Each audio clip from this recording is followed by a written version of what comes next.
Hi. Ladies and gentlemen, welcome back. It has been far too long enough that it seems that we are out of alignment with the typical fabric of the Dire Bear Continuum, as we are on Wednesday. Time is a bit wonky, and this is not normally the campaign I run where time gets a bit wonky. But we are back with what will, God willing, be the finale to the Stolen Cities. I am joined once again, and perhaps for the last time, by Venelin, Ralokan, Cross, and everyone's favorite automaton, Jason. A long-form recap for those in on Wednesday who may not be too familiar with the little shindig that I run on Saturdays. The Stolen Cities takes place 1,000 years in this world's future, after a vampire uprising saw much of the world razed to the ground, its major cities desolate husks of what they used to be. Our fledgling party here mostly came from the island village of Madengard, a subterranean hamlet beset on all sides by various problems ranging from thugs to creatures of the night to the various politics of what few settlements remain on the barren waste that was once a bustling metropolis. However, with the arrival of a young boy by the name of Cross and the sudden emergence of a strange automaton in the form of Jason, the party has gone on a journey that has revealed to them secrets of this world once thought lost to time. In doing so, they came into contact with one thought to be the progenitor of all vampires, a man by the name of Vedran, who sought to unite the world by removing what he thought to be humankind's greatest enemy, their mortality. And while some, even some among the party, were convinced by his words, there was a budding madness within the elder vampire, one that led the party to fight him in combat and successfully defeat him. However, this was not enough. Vedran's power that gave him influence and might even over other vampires of his ilk came from another, a deity thought to be the first of all of them, known only as Sangren. Whispers of his name have echoed through libraries and hallowed halls since the start of the party's journey. However, here, in a stolen city thousands of feet above ground, they have found Sangren's throne world, and now engage him for the future of this realm and all of its stolen cities.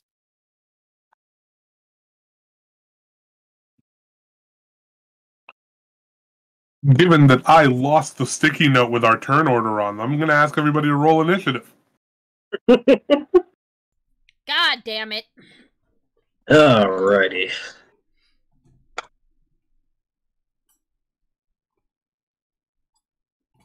I rolled an 11. Oh, hey, would you look at that? I found the sticky note with everybody's initiative on it. Fantastic. Oh, Mother.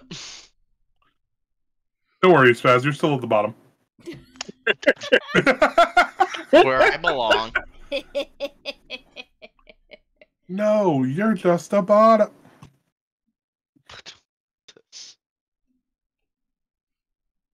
Oh, man. And given that I most likely ended things at the end of the turn order, we're going to start with Jason. A bit of stage setting. Sanguine's throne world continues to fill with blood.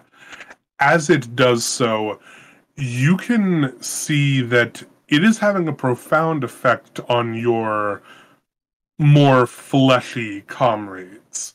Their movements begin to slug slightly, and their abilities to dodge or even discern his attacks are starting to sort of wane ever so slightly, with the exception of Cross, it seems, who did, in fact, imbibe a certain concoction prior to entering the throne world. Right. Okay. Now, I'm seeing here, my current hit points is about 50 off from full. I seem to remember I got a nasty old blood sword stuck right through me. Yes, yes, you did. He did run you through with a quite nasty blood sword. Okay, now, question. I am not sure if I popped my rage yet, or if we're just getting into it. We were not just getting into it. We were quite a bit into this already. However, given that I do not remember if you had popped your rage yet either, I will treat it as if you haven't. Wonderful. I'm not going to go back in the VOD. Not now. That was a job for me an hour ago. I failed. All right. Well, in that case, let's pop that anger button. Yeah. Getting that storm soul desert fire damage out. Yes.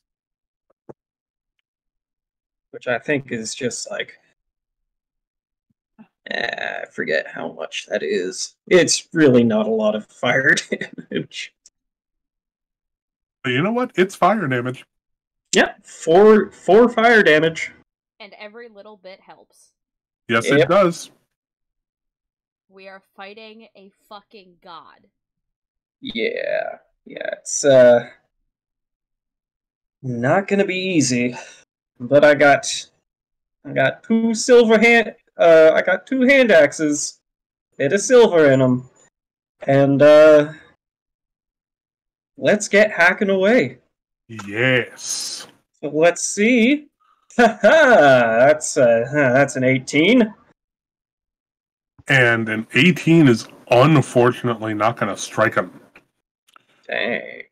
You see, you lunge forward with one of your hand axes, and Sanguine, while not necessarily having suddenly lost his fear of silver, has definitely started to get a little bit wise to your antics.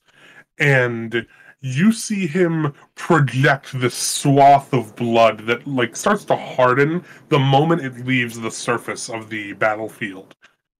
And as you come swinging one of your hand axes, he kind of dodges downward a bit, allowing the blood to sort of take the hit for him. It shatters like glass as your axe rends through it. The disparate bits sort of splashing right back into the pool beneath you. Well, Jason is essentially spinning his arms like that, and is just stepping closer and closer until he can finally hit him. Yes. The Grievous maneuver. So, swing number 2 is a 19. And a 19 is just barely enough. Oh! As in trying to dodge one of them, you kind of adjust your torso a bit to get a bit forward with the second one, and you manage to slash at his arm. I need you to roll for damage. Nice. Excellent. So that is 8 plus 3, so that is 11 plus whatever silver damage. And I still have 2 more attack actions. Swing Unos, that ain't gonna do it. That's a 12. But I do think a 27's gonna hit. Oh, that is absolutely gonna strike him. And that is an extra 14 plus silver damage. Beautiful. We love to see it. Awesome. Dope. Absolutely ridiculous. You managed to strike Sanguine for a total of 41 points of damage. He seems a bit thrown off by your sudden choice to kind of throw caution to the wind and just start going in, axes blazing. And while he's able to dodge some of your attacks quite deftly, those that do hit him, you can very clearly see the telltale signs of singeing wounds and recauterizing forms that show you that despite his ungodly power, his flesh, his mortal body, is still just as vulnerable as any man or any vampire. Yeah, Jason is gone into full offense mode. Just axes everywhere. We ain't stopping for nothing, baby. And as a result, it is Sanguine's turn. And in retaliation, you see him pull his hand upward. And you can see yet another surfeit of blood begin to rise from the pool around you. You can feel it suffusing into your joints and starting to kind of gum up the works a little bit. And I am going to need a Constitution saving throw. Constitution saving throw. Let's see. Oh, that's gonna.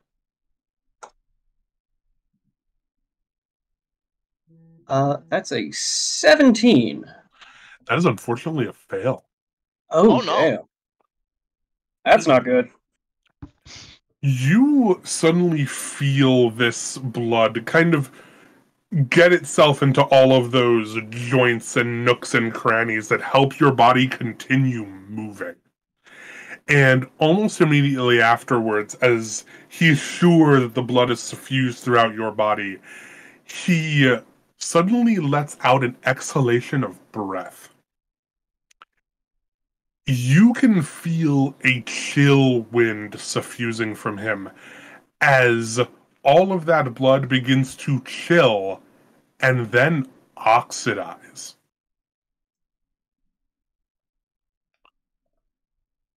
Boy.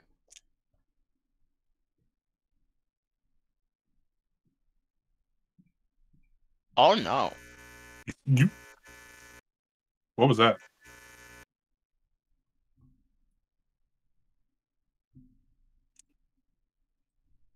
That was Jason.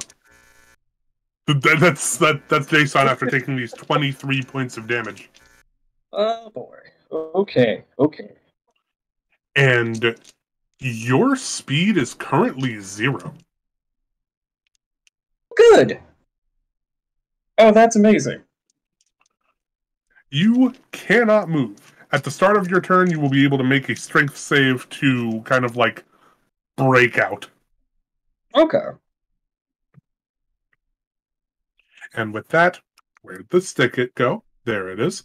Venolin, it is now your turn. Fantastic. Is there a way that I can flank this bastard? Yes, however, the blood in the room has risen to a point where pretty much the entire room, save for the very top of it, would be considered difficult terrain. You can get to him to flank him as you are, but it would use all of your movement. Would it? How much movement do you have? Oh, I've only got 30. But see, how close am I to Jason right now? As in, like, am I behind him? Right now, you're behind him. Oh, fantastic. By about 5 feet? I suppose. Which means that I could theoretically just sort of run up his back, which isn't difficult terrain, and acrobatically flip over Sandgren to be behind him? You may roll me an acrobatics check. Fantastic. So I should let you know that the lowest I can roll on this is a 19.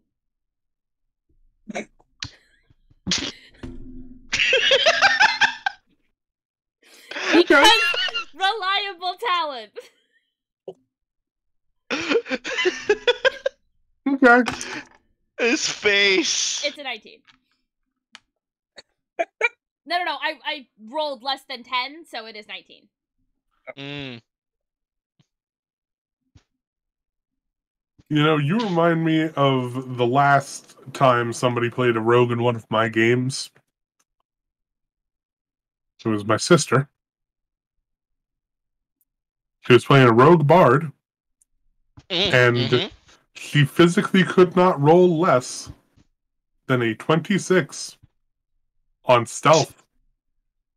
I physically can't roll less than a 23 on sleight of hand. I hate level 11 rogue. Hey, yo, 1D&D, do something about this. No. Look, we are really good at the things that we're really good at, okay? Okay. Anyway, that's a 19. Now, what do you want to do here? Do you want to, like, do a jumping attack? Do you want to just land on the other side of him and then attack? You want to do something cool? I am going to flip over him, you know, Black Widow style. Oh, yeah. And land. And as I land, turn and attack. Okay. Yes? Yes, go forth. At advantage because flanking? Yes, you are flanking.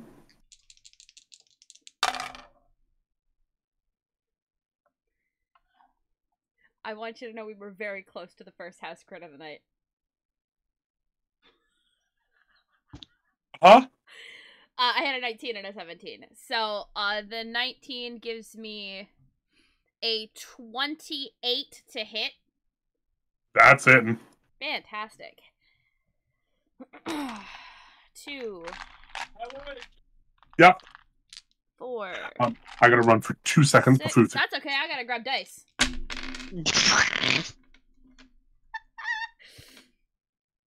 Then a D8. You know, I think I might grab my dice now because I don't trust the D&D Beyond dice roller. I have committed a cardinal sin. I am this far into my career in D&D, and I still don't have an actual, like, big proper set of dice. Have a little dice rolling ASMR for any of our viewers.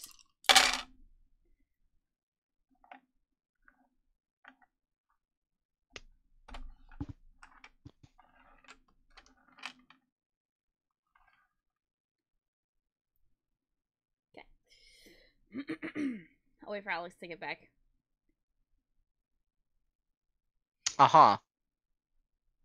That much, huh? It's 22 points of damage. Plus silver, right? Nope. Oh. Instead, this man can consistently take necrotic damage instead. Yes. Mm-hmm. Which something tells me is not going to be a good idea. I feel like he's going to get healed via necrotic damage, but We'll see. we'll see. Because I always lead with the Rapier of Wounding. Because it's a magical weapon.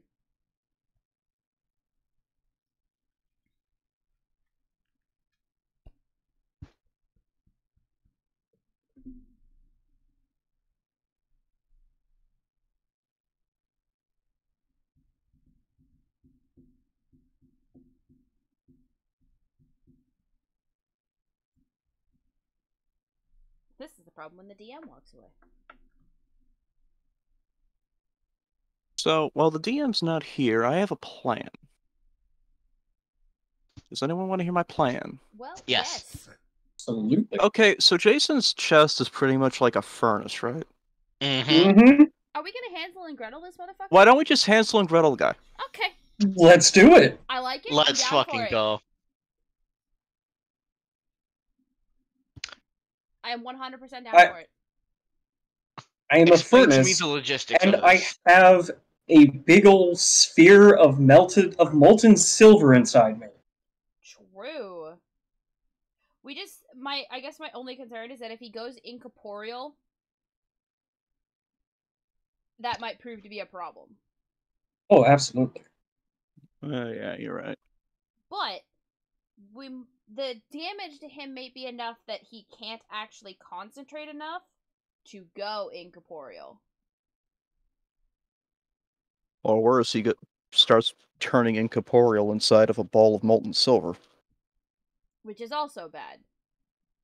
Yeah. So I'm still not And- seeing a downside to this plan, just a slight possible hiccup. I see an absolute downside because there's a good chance I might just self-destruct. I don't have a lot of hit points right now. And is- I can't heal. God, what ranger doesn't take healing? Unbelievable. But no, I do have healing spells. I can't heal him. Yeah, he's a robot. I'm aware. Yep. I am. Spaz, I know it's been a while, but I was just busting your balls. Come on. Wait, don't you have duct tape? Doesn't that heal We robots? have the last roll of duct tape. We can just duct tape him back together until we can get him to an artificer. Easy. Let's go.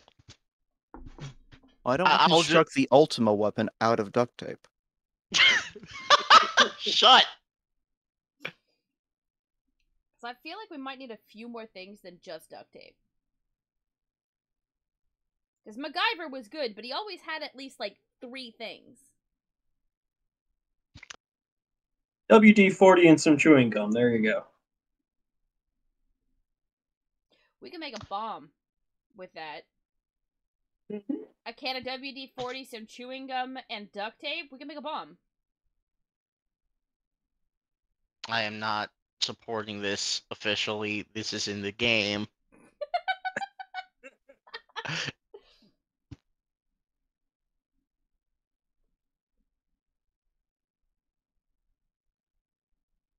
To anyone who is playing along at home, watching, observing, we do not condone acts of violence nor anything that we may or may not say.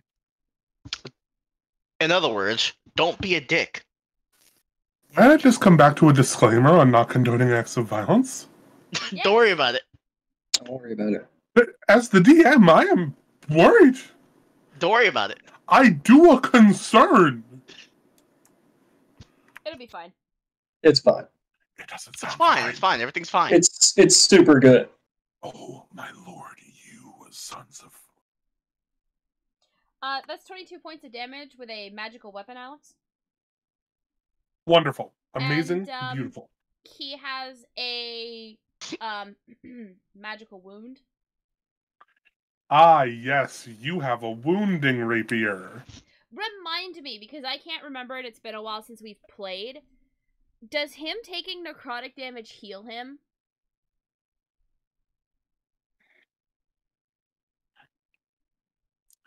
I believe we have previously ruled from your fight with Crowley that no, it does Okay. not. Because I don't have to inflict the wounds. Like, this is why, because this is why I'm asking. Yes. Okay. So I have my D4 out. He now has a wound that will deal 1d4 necrotic. And I'm then going to stab with my silvered dagger. Offhand. Bonus action. That's a nat 20. There we are. You know, I've had it up to here with rogues having ridiculous amounts of luck. Yo, spread the luck over here. I'm a fish. I need luck. I swear to God. If this woman rolls 2 nat 20, she's going to jail. Do not pass go. Do not collect $200. That's for an additional 4 points of damage. Plus whatever the silvered damage is. Cool. So it was 22 plus 4 for the wound. Nope. The wound No. is applied on his turn. Sorry. 22 plus 4 for the dagger. Plus silver damage. Okay, cool. Dope. I hate it here.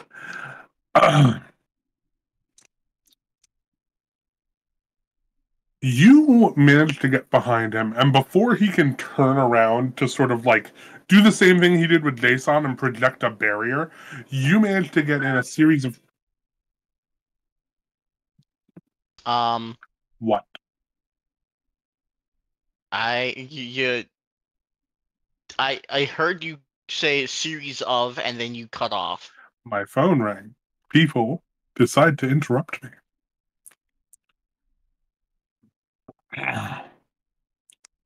You manage to land a series of strikes with your rapier and dagger, dealing a total of 34 points of damage altogether. And with that, Cross, it is now your turn. Okay. Your magical sight is going a bit off the wall right at the moment, as you can see Sangren's form as kind of an outline amidst the outlines of your friends, with the exception of Jason, of course. However, it almost looks as if his form just dissolves into the rest of the area around him. You can see echoes of it rise from the floor like wisps and sort of clinging to the auras of your friends. And it seems as you walk along the blood surface that it seems disinclined to attach to you for whatever reason.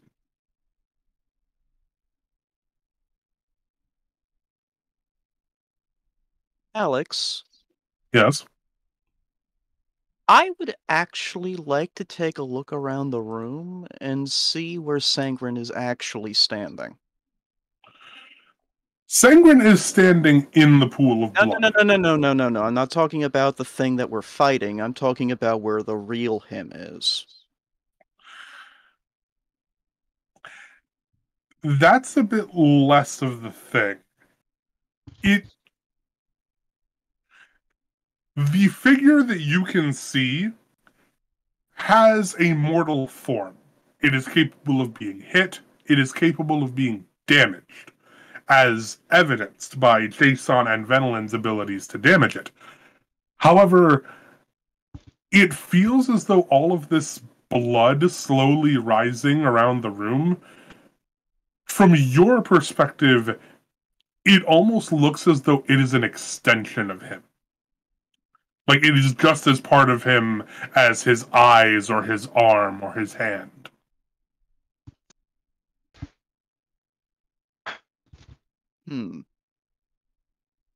I think I understand what you mean then.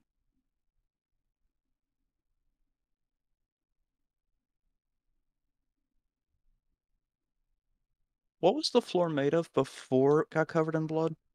It is made of stone.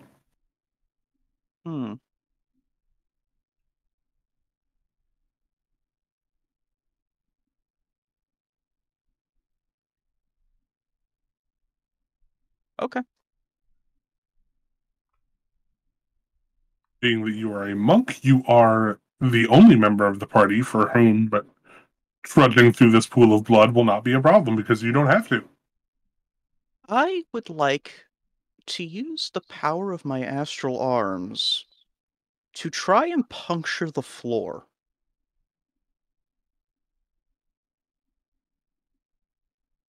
That seems rather feasible. By all means, make me an attack roll.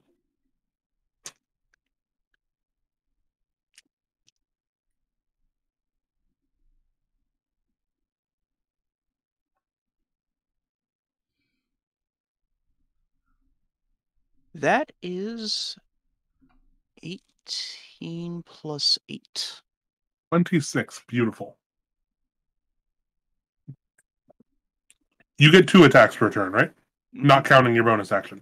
Cool. Technically 3, because the astral arms get 2 attacks. No, that's what I'm saying. You get your 2 attacks, and then your unarmed strike bonus action is a separate thing. Okay, yeah. We'll go with that. Sure. Okay. 23? Damage? Oh, sorry. I was rolling for the next attack, sorry. Oh, no, that's fine. That's fine. Okay. You let one punch off, and you can see the blood kind of ripple away from your fist immediately as it makes contact with the stone. And the stone doesn't crack immediately. However, you can feel the impact that your fist has had on it. Ralakan, you're a bit closer to him. You can see that while it hasn't, like, shattered, it is definitely exposed like a crack in the stone beneath it. And the second attack only accentuates this further. You do have a feeling that enough sustained damage to this floor could collapse it like a regular stone floor. Though, where it leads beneath it, you have no idea. Fair enough.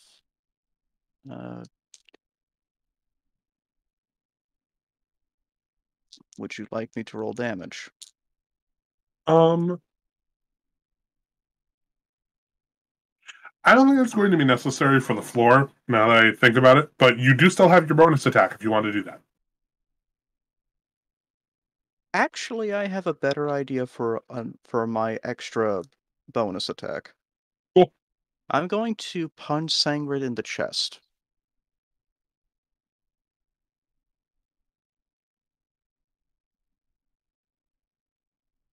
Go ahead, roll to hit. Okay.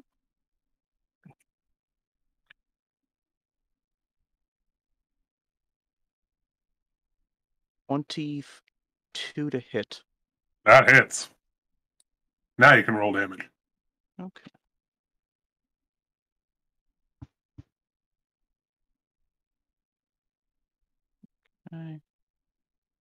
Okay. 10 points of damage. And I would like him to make me a Constitution saving throw. DC 15. Send that. That is a 70. Okay. Then that did not work. You're trying to stun him? Mm-hmm. A valiant effort. As he's trying to sort of keep Jason kind of restrained, as well as keep himself from taking as little damage from Venolin's attacks as possible, he leaves his chest wide open. And you, after testing your strength on the stone beneath you, manage to land quite a good kind of gut check on him. And you can roll damage. Okay.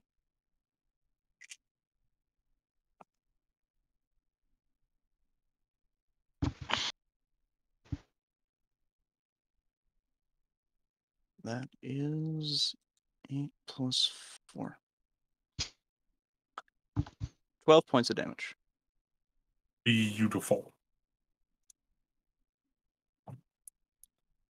You land the punch, and immediately some of Sangren's kind of blood energy reaches up to the wound, but it immediately cauterizes around it. It is burning with the heat of your astral arm.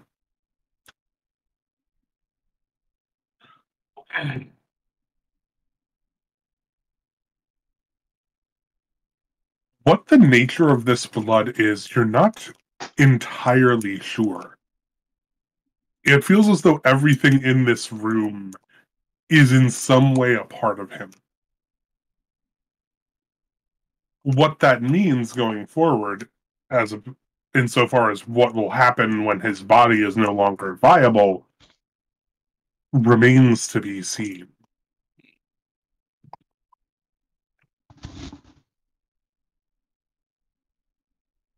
Fair enough.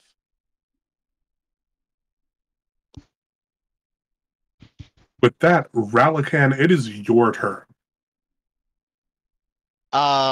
Okay, I know I saw, Cross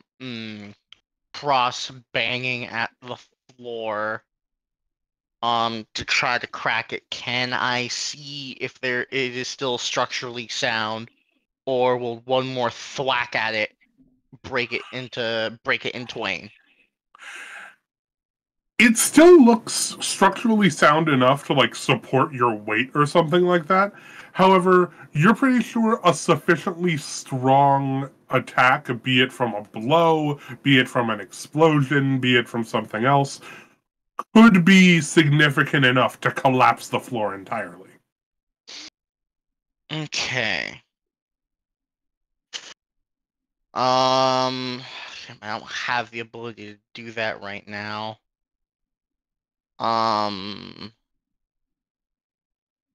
So what I can do is first I will cast Hunter's Mark on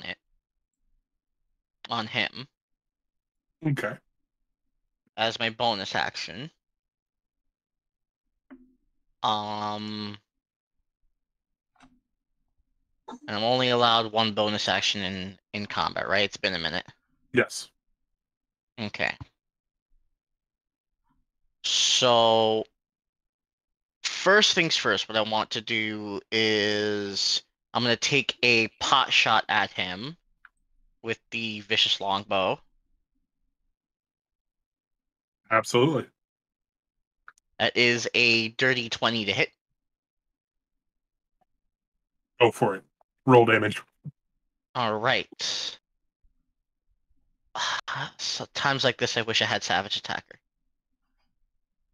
I rolled a Don't we 1 for all? damage, so that is 4. However, yeah, I also get an additional 1d6. How is that possible? Oh, How is that? You know what? At least it's for the damage and not the actual, attack. It's fine. It's fine. damage is damage. So I dealt a total of 5 damage.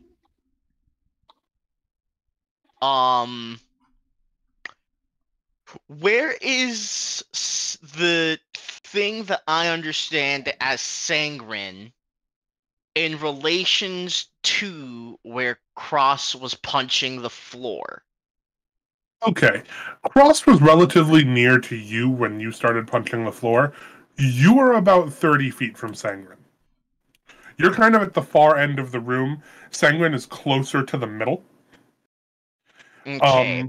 Cross Is didn't he have to close go. enough to the whole? Is he close enough to the where he was punching the floor? Is where I was asking. What I was trying to ask. You think that if he saw what you were doing, if he were not sufficiently distracted, he could potentially have enough time to get out of the way and avoid falling into the hole. But not if he was pushed in there. Probably not if he was pushed, no?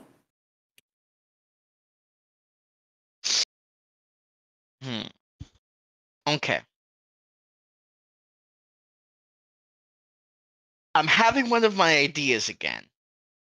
And That's I'm never good. pretty sure it might not work.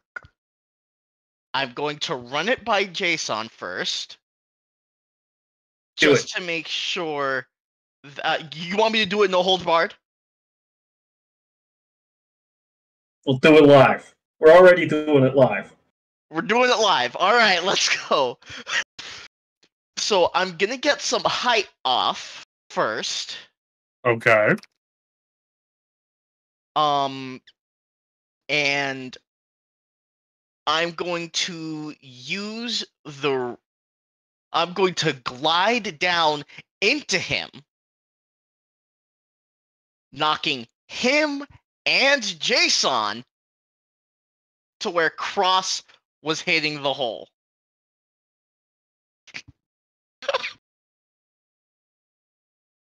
That's viable. However, that is a hell of a strength check, my guy.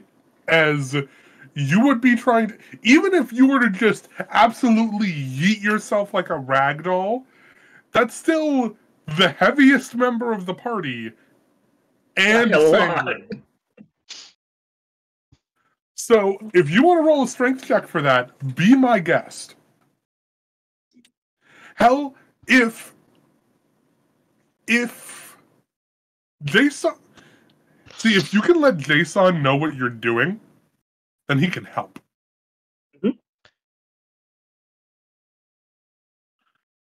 My joints are a little gummed up by blood, so That's the thing. How You can't have him Jason roll would- for you. You can't have Jason roll for you because he's still gummed up.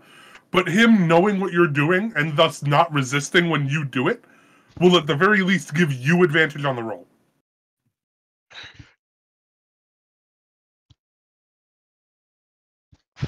Alright, Jason.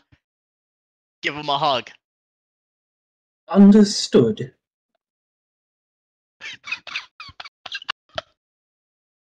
Oh, that was good. That was good. I like that. Here we go. The first one with +0. I rolled a 4. I don't have any modifiers. Are you there, RNGs? It's me, Spaz. I would like a high roll because praying is a broken mechanic. No! You just splat into us. What was the I'm second never doing roll? that again! What was I'm the never doing that again! Was it a nat 1? Did you roll a nat 1? I rolled a 4 starting, and then I rolled a 3. Not even a house crit. Imagine Like- he rolled a house crit off 2 4s. Instead, it's like throwing a sardine at a wall. I had the idea. There was plans in motion. It would have worked beautifully. I'm glad I failed anyways. Okay. This is fine. It is. Your A good performance was effort, underwhelming, Relican. and I remain unconvinced of your worthiness. Oh, Obviously, I'm not going to go full Doctor Doom and be like, you are nothing and you need to unlock over there. Relican, you leap forward and just throw every ounce of your weight into Jason to try and give him a little bit of forward momentum because he's still a little bit gummed up. And fortunately, you manage to push him just enough that he starts to tip a little bit. A little bit of timber kind of energy. However, the kind of slow speed at which he is doing so is not quite adequate. And Sangren is not only able to kind of step out of the way, but it then becomes very clear to you who was kind of directly behind Sangren as you jumped in Jason's direction. And Venolin, I'm going to need you to make a dex save.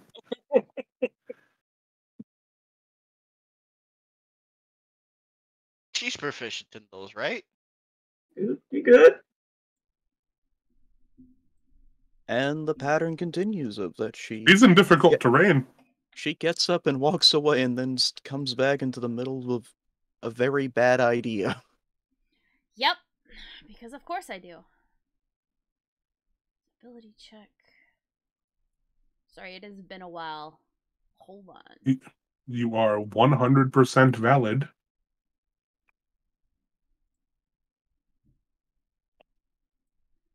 To be fair, it's not a bad idea. No, it's not. It just involved rolling the dice. Which was the bad idea?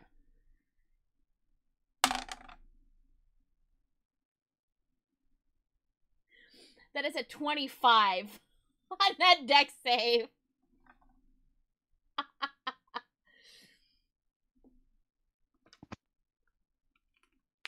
Jason, you kind of just boom onto the ground, a couple of feet from the stone that Cross was trying to punch. And you leave another reasonably sized crack in the stone. However, you are now prone and covered in significantly more blood. Amazing. Ralakan, being on top of Jason, you are not prone, but you take 2 points of pride damage. Yeah, I'm not taking that shit. Vegeta in tears. And with that, we are right back at the top of the turn order. I believe Jason, our wonderful friend, has to roll a strength check.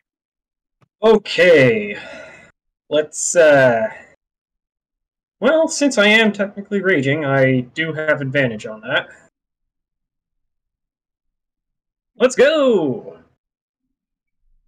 We can do it, we can do it, we can do it. We can do it, we can do it. We can Oh do yeah, it, we can do it. 24. Let's go. Let's go. So you can see that, like, Jason is releasing a whole lot of steam out of every orifice of him to try and at least, like, melt the blood off him, kind of like pressure wash it off, and yeah, I gotta get up. Okay, so you managed to get just enough coagulated and oxidized blood out of your joints that you can start moving and get up again. It does cost you half your movement, but you are up, and Sangren is not that far from you. Wonderful. Would he, if I were to get back in line, would he still be within flanking of Venelin? Given that Venelin kind of had to dodge out of the way, I am going to say no. However, Venelin will be very easily able to re-enter flanking position on her next turn. Oh, good. Commence chopping. He's hacking and whacking and hacking. That's not going to do it. Will it That's blend? a 15. That's a 15. That's not going to do it. That's not going to do it. That's a 12. I hit him once with a 19. When the plot doesn't want you to hit him. No. An extra 11 plus silver damage.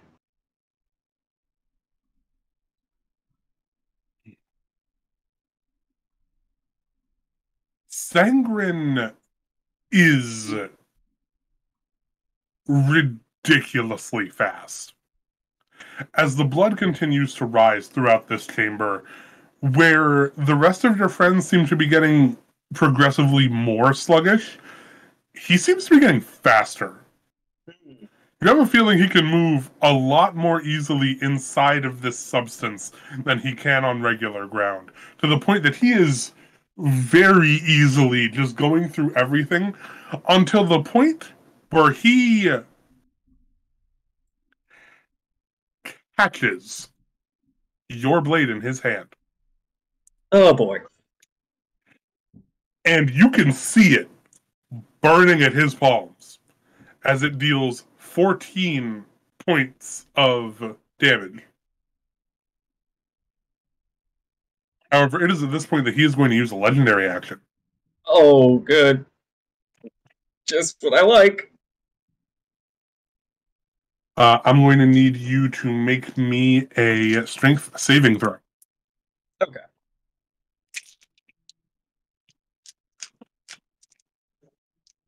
Please don't fail me now. That's a 26. Beautiful. He attempts to kind of pull you forward into a little bit of a grapple, but you manage to break it. And as such, he will not have advantage on this next attack. Good. What is that? What's your AC? 17 right now. Okay, so this is going to hit. Yep.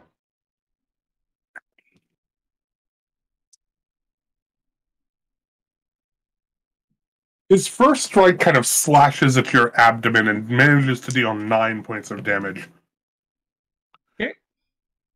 While the second just barely kind of just bounces off of your armor. Okay.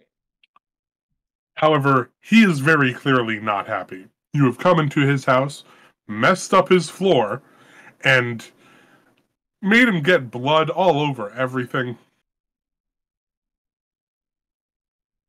Yeah, Jason is looking pretty banged up right now. His shiny and cool, sleek armor is very dented. A lot of slashes through his chassis. See a lot of the inner workings of his furnace core.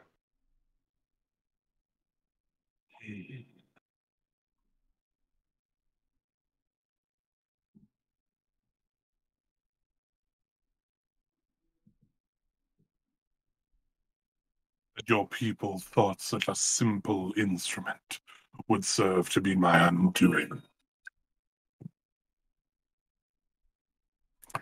People keep interrupting me. Hang on, I just gotta leave a text. Anybody watching from home and hears random things like they're thudding through my mic, there is a tiny child that is playing pretty much over top of where my computer is, and every time the tiny child drops something on the floor, it's getting picked up by my microphone, and there's nothing I can do about it.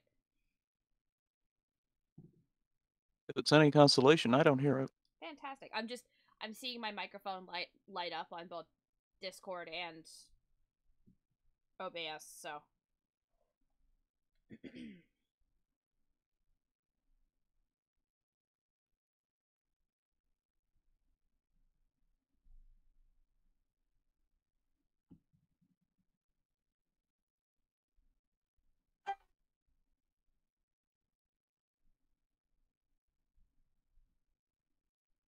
Just gonna put this on vibrate. Screw it. I don't want to deal with this right now.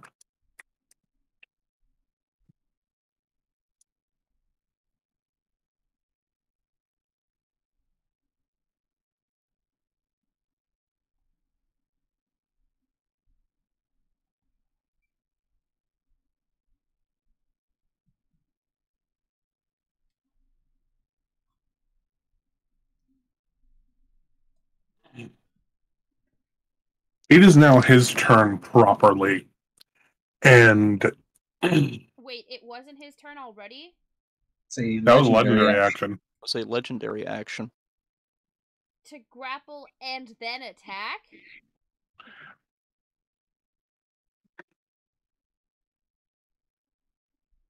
He looks out at the rest of you, and you can see him place his hand to the ground, and suddenly the pool of blood that has been dredging through you and kind of slowing all of your movements suddenly begins to shrink.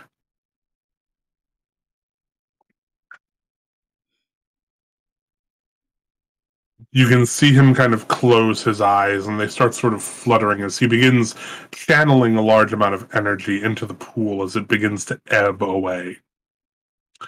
And I need a perception check from the fleshy ones in the party.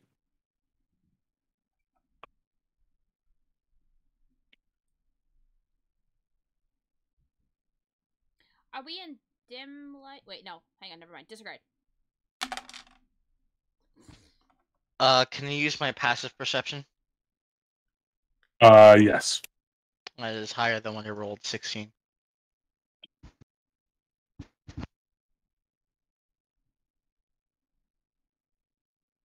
That is 24. 11. Okay.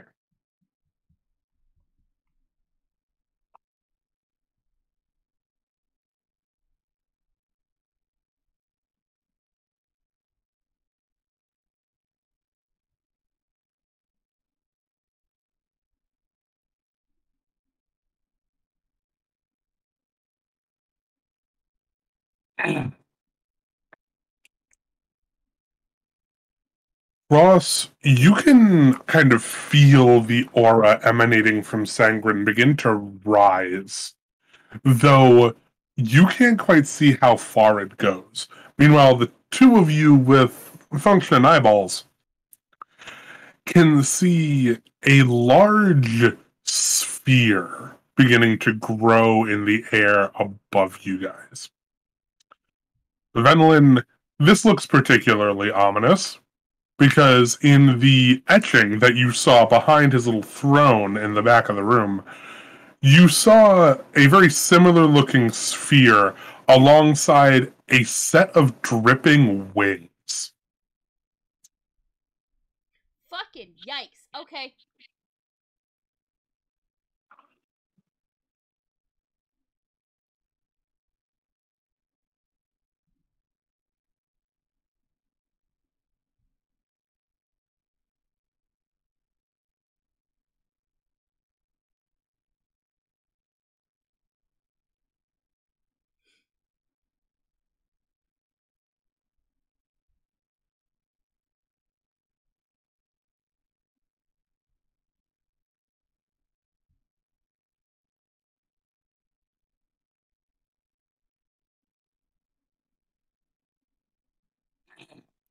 And with that, I believe it's Venlin's turn. It is Venlin's turn. Okay. Well, I'm going to shift to flank with Jason. And, oh, wait, sorry, at the start of his turn, because I forgot, he can take 4 points of necrotic damage. Because hashtag magical wound. Beautiful. We love to hear it.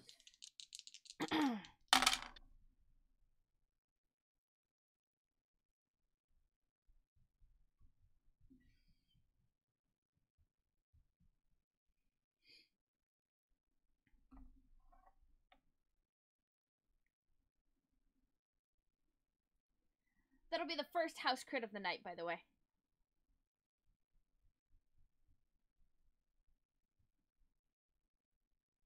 Man, y'all, you didn't need to send me that. Yes, I did! No, you didn't. I don't need proof So that then you're it'd be 8. stacked. And more d6s. My hands are almost not big enough for all these dice.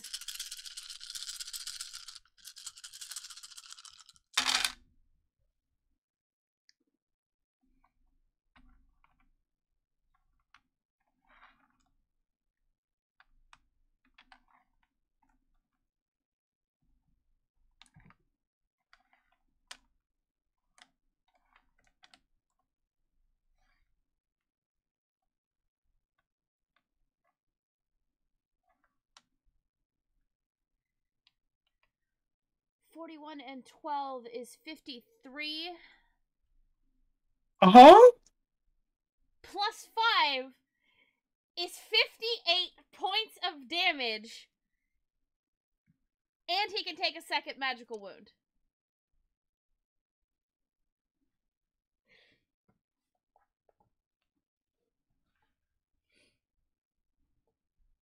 Yeah. Yeah. I'm gonna do it again. Because dagger. Do it.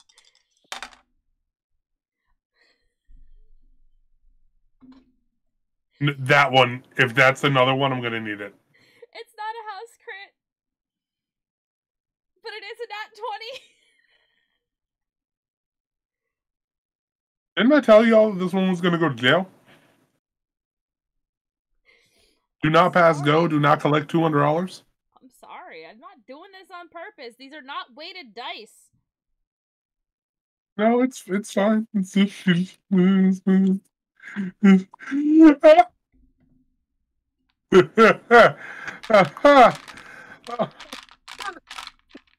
Also, we don't judge me on the fact that I have Captain America as the fucking back of my dice tray. Hey, I didn't even mention it. That is 7 points of silvered damage. Yeah.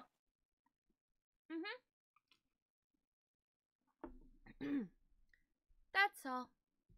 The plot really okay. You can't just go, "I'm sorry, I'm not doing this on purpose," and then freaking pull just the absolute snottiest, brattiest, fucking most.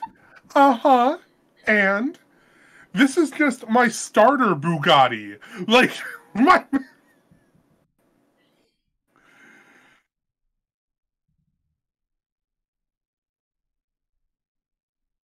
Just as the plot knew that it needed Jason to not hit him at all, the plot seemed to know that the party needs to get some shit done right fucking now. Venelin sees this form beginning to take shape around Sangren and immediately recognizes it for what it is from the etching she saw earlier in the fight. And without hesitation, she draws her rapier, her dagger, both of them, and rushes forward.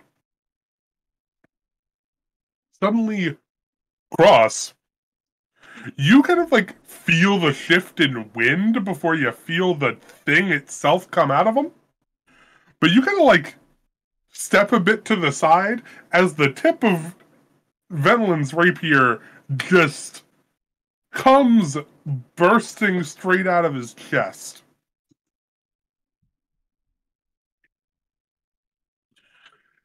Venelin, you can smell the acrid stench of flesh burning at the hilt of your blade.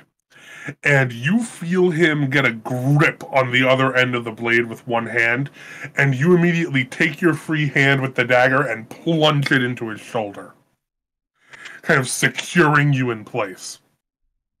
The sound of that.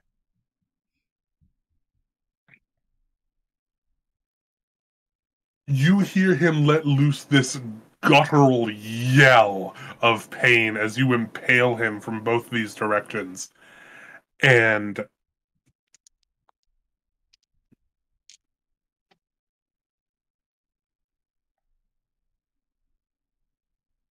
suddenly, both of you can see the progenitor of the vampires begin to fall backwards.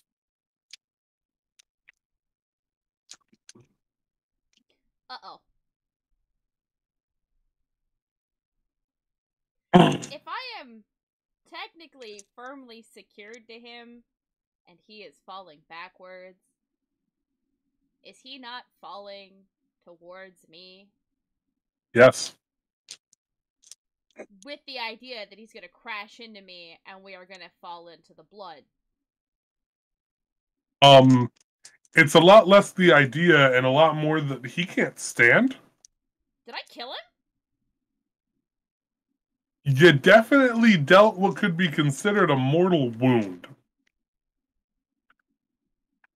Okay. How much damage did you deal? A lot!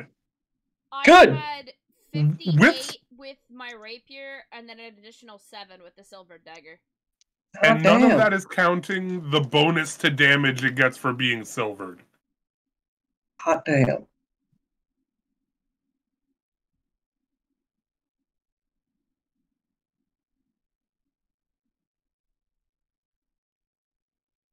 Venelin was made to do one thing and one thing really fucking well.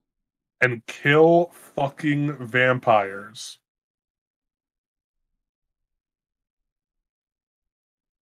I'm just doing my job.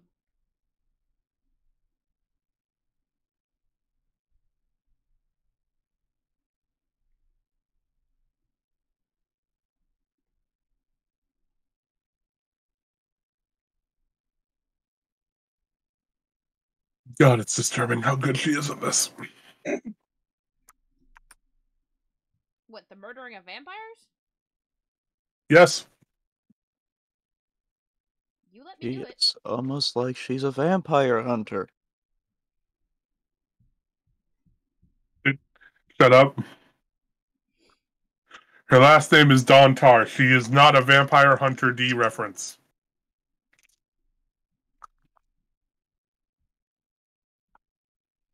Anyway, that's all. No, that is literally all I can do. Beautiful, wonderful, amazing. Suddenly, the two of you begin falling backwards. And Venelin, your back hits the pavement. It is not the most pleasant feeling, but definitely not the worst pain you've felt over the course of this fight, as he has run you through several times now. However, what's a little bit worse is that the falling stops, shifts, and then continues. As your collective weight has broken through the hole in the stone that Jason left when he fell. Oh no. I don't have the wingsuit on anymore.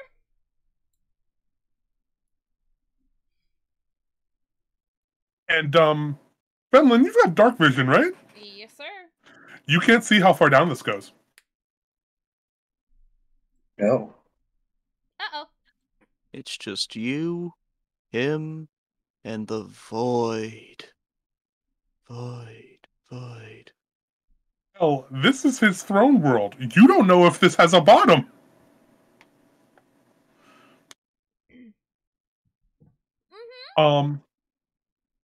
Jason and Cross.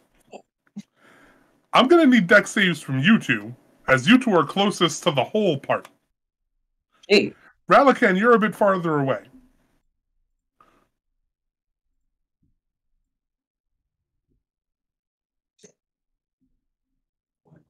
So 18 from Jason.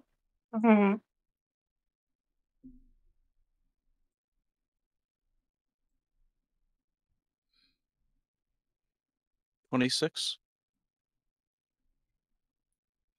Both of you kind of managed to dive in different directions towards like the kind of stairs leading into the main floor where Sangren was.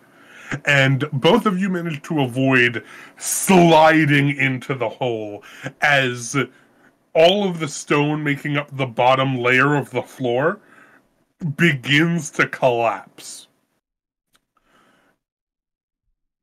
The blood immediately in a massive torrent begins sinking downward. And that sphere that was forming above you guys begins jetting downwards at an almost inhuman speed. It is, Ralakan, you've shot many an arrow in your life. That thing is going down a lot faster than terminal velocity. Or Meaning, it's not just falling, it's moving.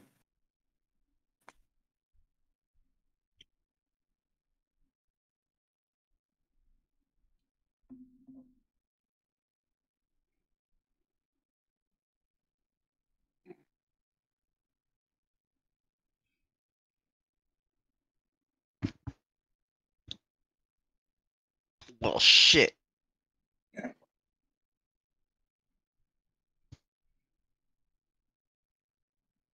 And fuck you, Manny. I just saw your DM. Fuck out of here. Thank you. Oh, like you. I just was patiently waiting. In the words of a famous cartoon duck, you're despicable. Mm-hmm. Don't show it to these degenerates. I absolutely will share it to these degenerates. Man, I don't get no respect in Or this house. degeneracy. I don't get no respect in this house. Cross. It is your turn immediately after this. Ganon has used the technique of darkness and unned the floor. Mm-hmm. The rest of the floor seems stable, as does the rest of the structure, but much like Venolin, even your aura sight doesn't really reach that far down.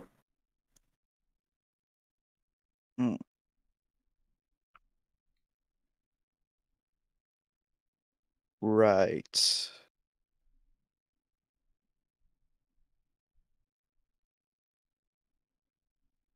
And I was able to see that Venolin fell down there and the blood monster give chase.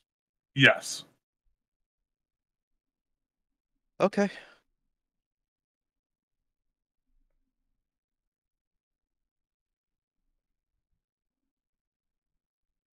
Jason, quick question. Yes, Cross. Can you still fly? If Jason can, those wings are already deployed.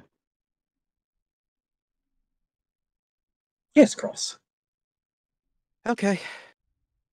Catch Venolin. And I'm going Understood. to jump down after the monster. Understood. Good luck, Master Cross.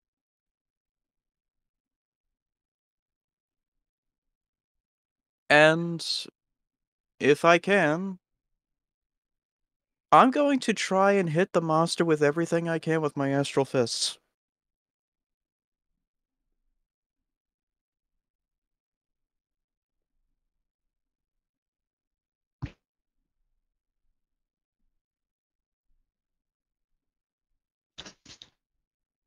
As the DM casually stares at his phone, pondering the ways that I'm about to die. It's gonna be fine. It's gonna be fine.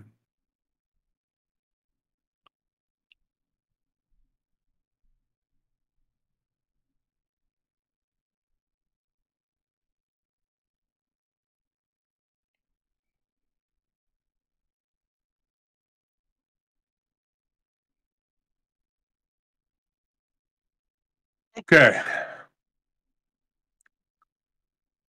You two both dive into the hole.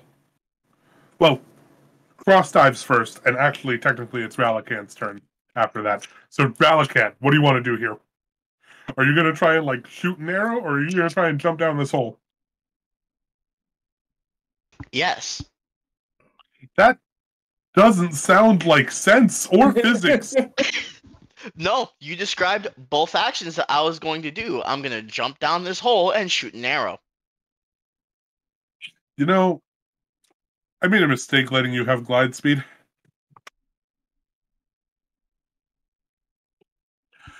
Go forth, conquer. Hold on 1 second, though. Do I have rope? I do have a rope.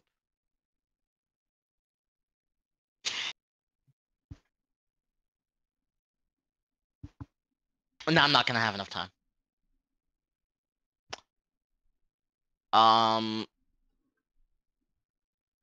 This will be a shot at the blood monster thingamajig.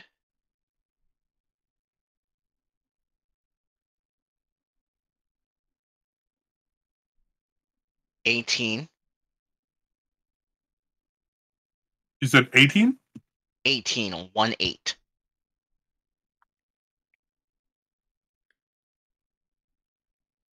You see your arrow go in, but it doesn't seem to do anything. It just kind of goes through it. I will also be using it as an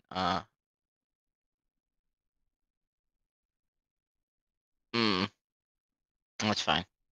Alright.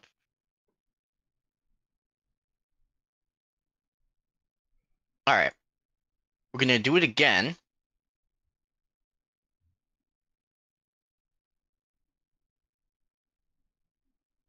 Actually. No, we're not gonna do that.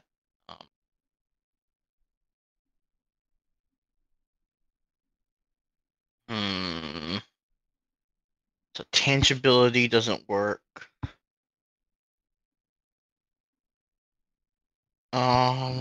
Fuck, I got nothing. I mean, Spaz, do you what? have Entangle? Well, the shot just went through it. So if entangling shot does hit him, my logic is be like, okay, the ensnaring strike hits him, and if it hits and the thorns come out and stop it, it'll still just go through the thorns. That's kind of why I shot the first shot in the beginning. At least that was my thought process. No, that sounds like a completely logical thought process, and my smirk and slight chuckle have nothing to do with what you just said. We had Waffle ask a very important question in the chat. Damn, I should really pop out my chat. Which is, what is the airspeed velocity of a laden fish person? Well, it depends on the viscosity of the slime coating a skin at every given time. No. However, fortunately, him being a weird sharky fish person, he's got like dorsal fins, and I forget what the bottom ones are called, that increases aerodynamics. So what I'm going to do... It also does depend if it's morning or not.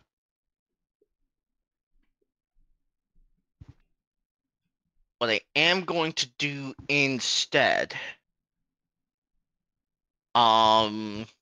So it's a... What shape is it currently now? It still more or less looks like a sphere, though it is a little bit distended from the speed at which it is moving. Okay. It's still made of liquid, so like it's fluid mostly.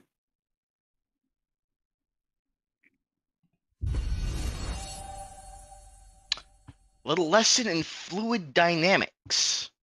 We just got a party boon from Waffle. Hey. Okay. Merci, Waffle. Thank you, Waffle. Because every member of this party is going to need it, I am giving the entire party a point of luck. Appreciate that. Because every single one of you is going to need it for what's coming up. I am going to cast Zephyr Strike.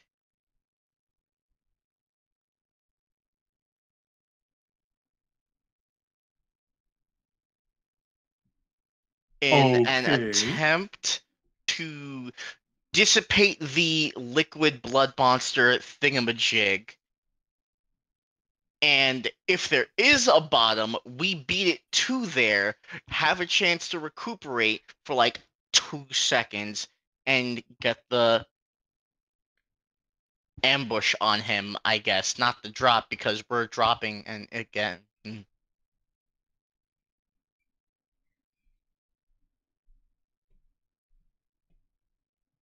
So, what I need to do, that is my bonus action.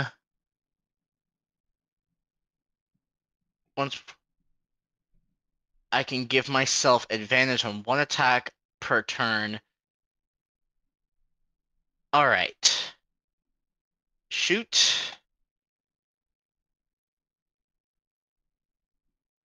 That is with advantage. That is a house crit. Hey, Woo! I like that. Okay, so that is 2d8 that I'm rolling. Yes. Yes. Okay. And don't forget your Two- Hunter's Mark, which is also doubled. All damage dice. Okay. So that is 4 plus 3 is 7. Zephyr Strike deals. So all damage is doubled? Yes. No, all your damage dice are doubled. The bonus Okay. points are not. Okay. So it's 4 for let me get a calculator out. 4 plus 3 plus 4 plus 6 plus. Let me roll 2d6. Quick. That's another 6. That is, haha, funny number, 23 points of damage, 10 of which is force damage.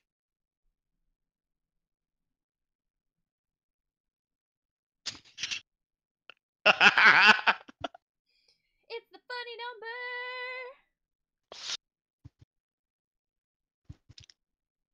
Funny number. Mm-hmm. We do love the funny number here, chat.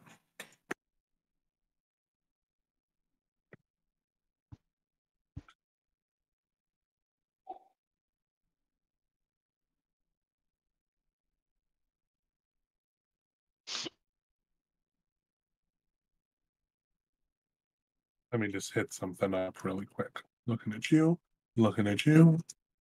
I gotta go over here.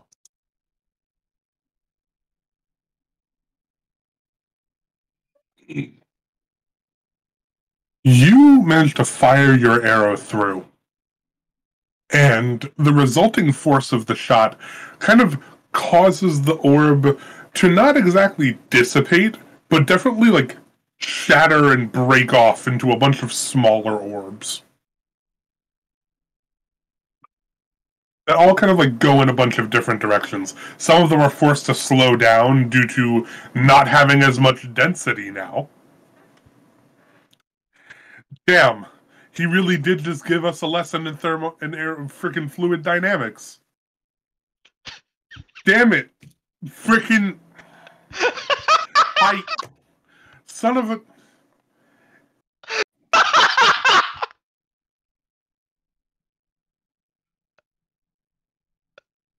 Damn it, Spaz, take a point of inspiration.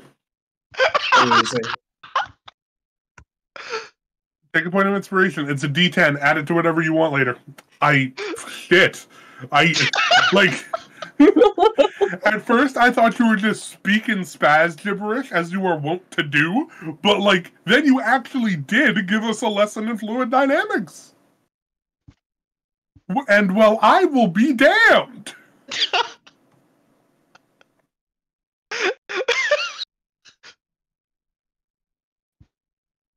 Sitting here like Plankton, like, I went to college!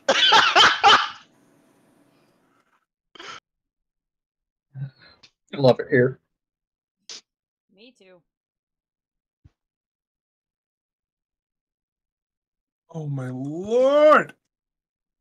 Everything is fine.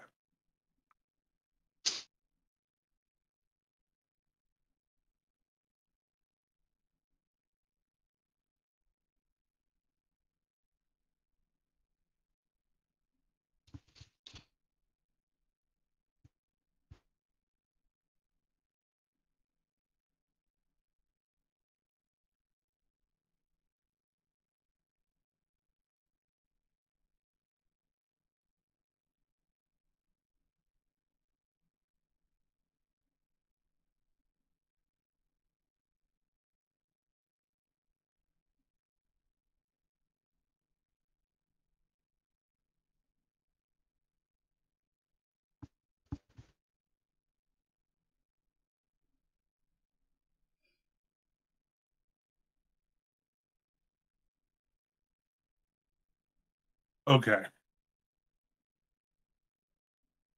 You guys continue descending for what feels like an eternity. The orbs descend with you, and as they do so, each of you can see one start to get closer to you, with the exception of Jason. And each of you may make me a dexterity saving throw. Venelin, still being attached to Sangren, you will have disadvantage. However, I rolled a 17. okay.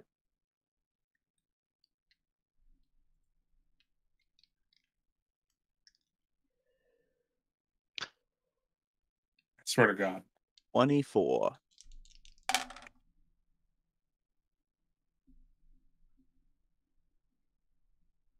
Fuck.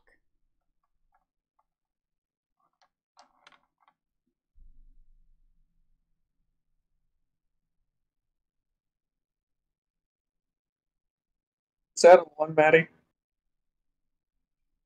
Oh no. I failed the deck save. But you wonder what the beautiful thing is?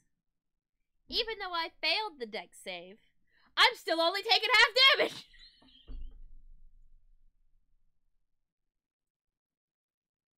Love evasion!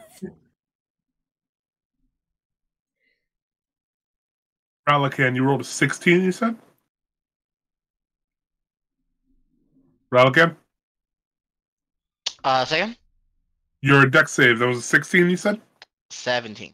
17. Okay. However, is this a effect that charms or frightens me? Because I do have advantage against that.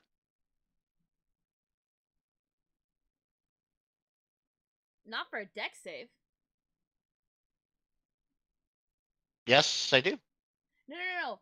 If he's asking for a deck save, the chances of it being a charm are very low. And it is not, as the sphere is trying to kind of glob itself onto you a little bit. Oh. And both Venelin and Ralakan are hit. Oh no.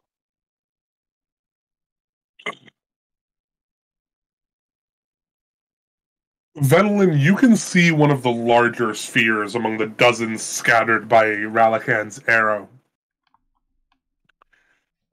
And it comes down, and as it looks like it's about to... As it looks like it's... I'm sorry. As it looks like it's about to come down and land on Sangren, it instead kind of lands on your shoulder, near one of the wounds that Sangren left on you. And no sooner than it touches you, it immediately begins to wrap around both of your forms. Ralakan, it is very much doing the same thing to you. You can feel it kind of seeping into your various wounds and kind of suffusing itself over your body like a second skin. Bro, I have scales. I don't need more skin issues.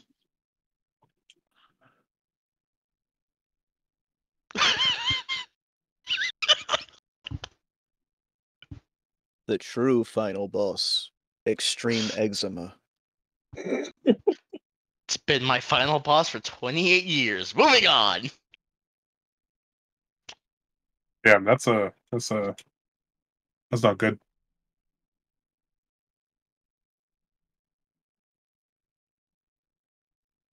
Let me get some chapstick.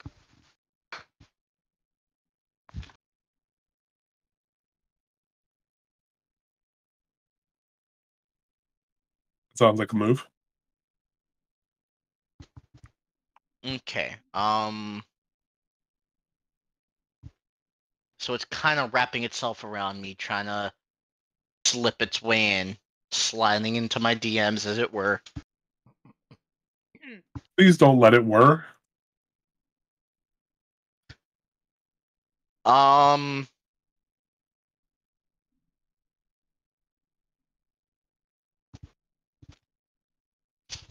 Hmm.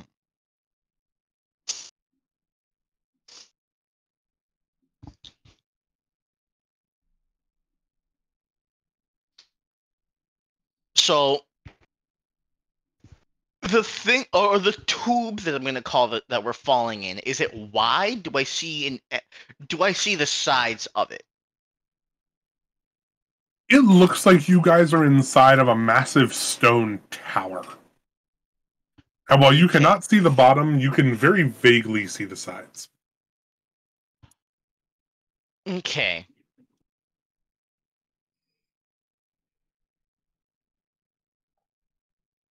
Um.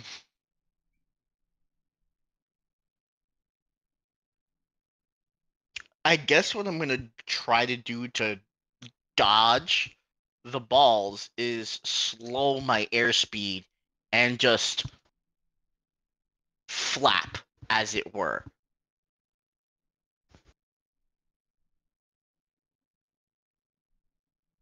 That hurts. It's stupid as shit, but I like it. So majestic.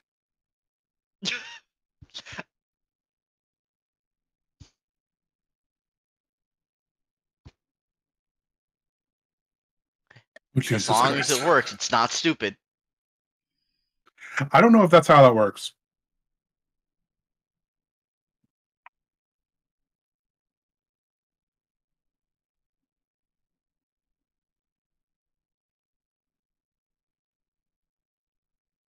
You start to kind of flap your wings and kind of slow your descent. Well, not like that. I should probably explain a little bit more. Literally, I'm just cat spreading the arms out and like making myself as wide as possible to increase the air that I'm catching, slowing my descent. Like a Gotcha. flying squirrel. Yes. I'm teaching you aerodynamics now. You're not getting another inspiration out of me, Spaz. Nice try. You're gonna have to try a little bit harder than that.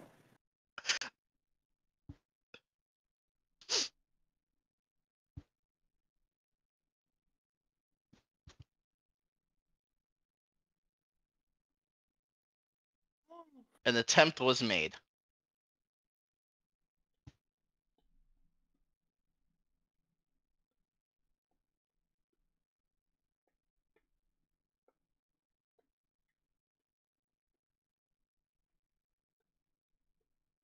Yes, it was, and it was a valiant one.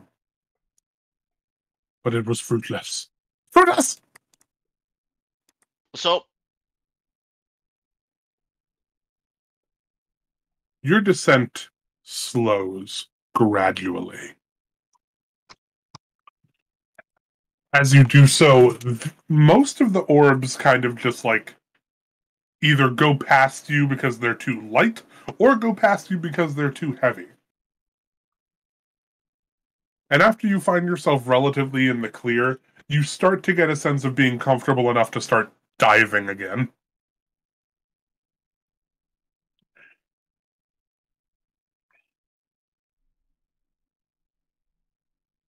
However, some of that blood still remains. You can still feel it slithering its way across your skin like an ooze a little bit.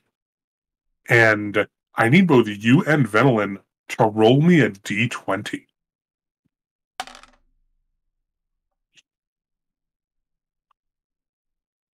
I am not rolling well tonight.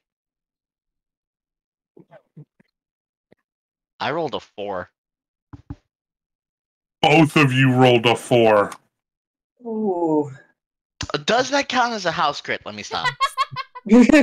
I could hear the question. I could hear the question at your fucking dorsal fin, Spaz. And I was really hoping you wouldn't say it. Because, no. No, it don't.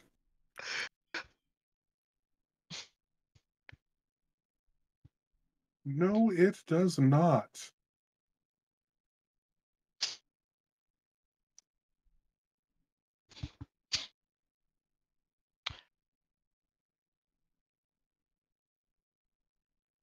You know what?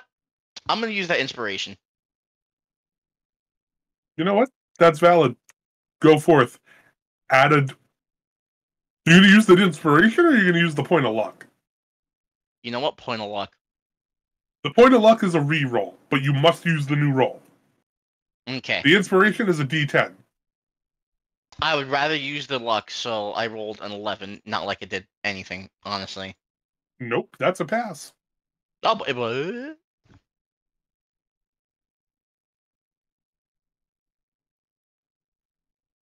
Both of you, as the blood disperses and crosses through your bodies, can feel a second presence alongside your own, like a pair of eyes in the dark recesses of your mind. It is an influence that you can feel as one would the humidity in the face of an oncoming storm.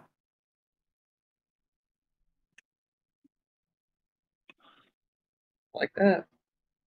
As it slowly begins to cascade over what gray matter there is in there. Venelin, this is quite harrowing. You distinctly remember going to your old home. Remember eating dinner with an unfelled tree and a seat that was meant for you. You remember a reunion in an ancient library. However, there was someone missing from all of these events, and you can't quite remember who.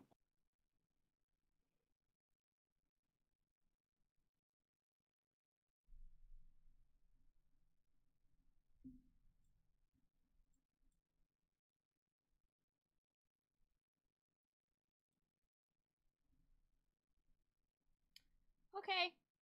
Jason, we are back at the top of the turn order. Hey, so we fallen, and We are, in fact, fallen. I got V5 Vector out and about, and we're winging it, and we're Jason's current prime directive. Grab Venelin. So he's going to make use of all his magnificent steel-bound weight to try and fall as fast as he can to catch up with Venelin, and will try his best to at least glide into catching her, and maybe, if I'm lucky, grinding what's left of Sangren on the walls.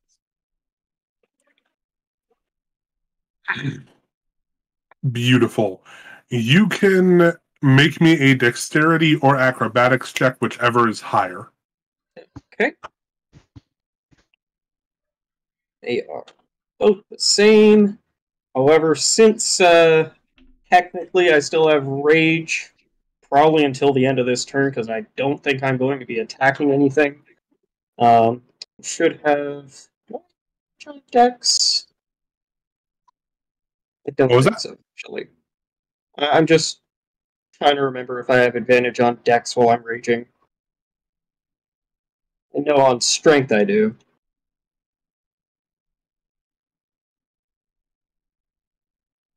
No. Advantage on dex saves because of danger sense. Oh well. Let's go! Hey, that's not too bad. That's a 17. That is, in fact, not too bad. You kind of bring your arms up like this, kind of like try to hold yourself down as much as you can to get yourself some movement. And it does do quite a bit. You manage to pass by several of the orbs. You pass by Ralakan.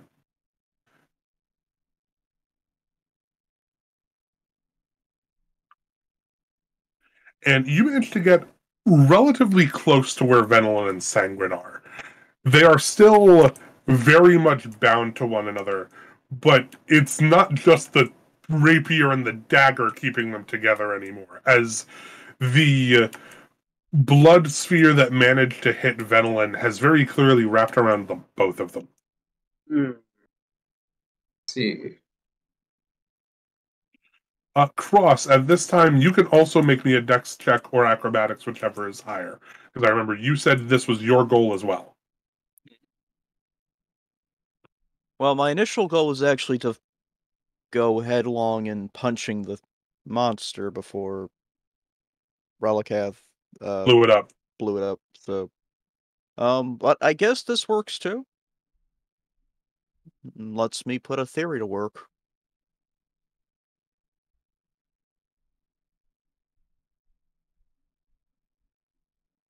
So that is going to be a 21. A 21 puts you just a bit ahead of pace with Jason, as you also managed to jump straight down and get relatively close. With your astral arms, you could probably hit one or both of them from here. I would like to actually try to grapple them. Okie dokie. You may give me an attack roll. Okay.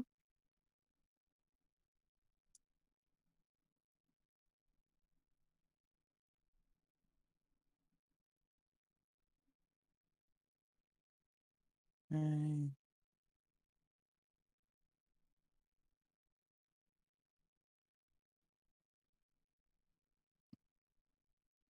22. Oh, one off. A 22 is good. And you manage to get yourself kind of locked in the grapple. However, as you do so, you also get a bit of the blood on you as well. And as such, you start to feel it at the recesses of your own mind as well. You can roll me a d20 if you don't mind.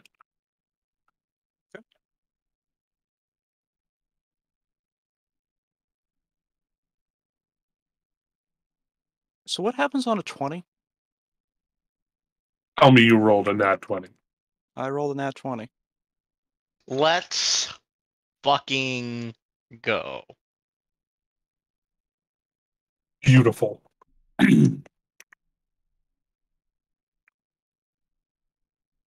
Ross, you feel Sangren's presence at the dark recesses of your mind, but it is a familiar one.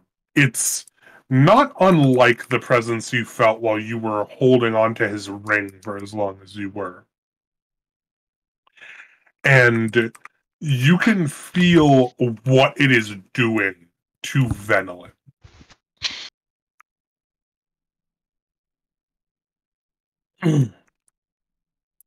When it sees you inside of this space, the eyes look upon you with a deep disdain.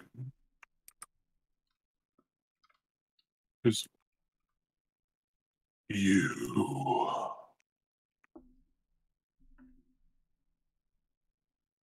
would not have me.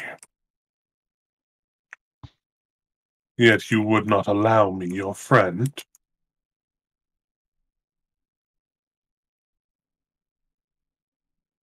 Listen here, you blood-sucking parasite. You're not a god. Stop acting like one. And leave the world and my friends alone. And I'm going to punch it in the eye. Do it! Yeah.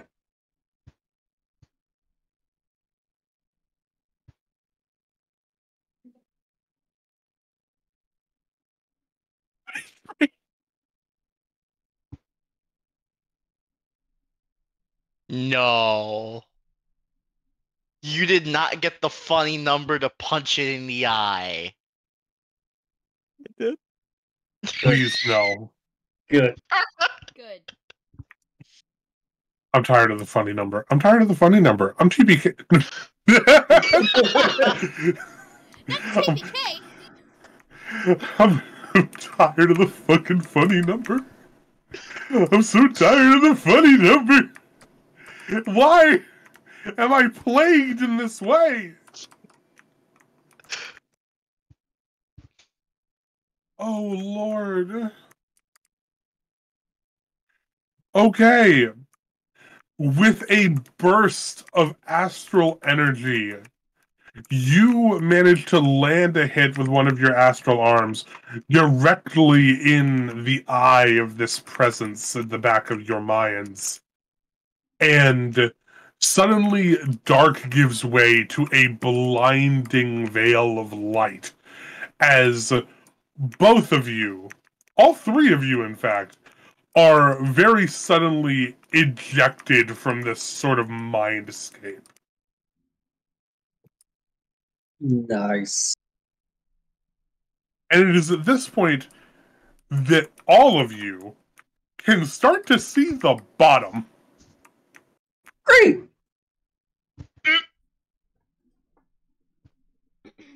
And, Relican? Yeah.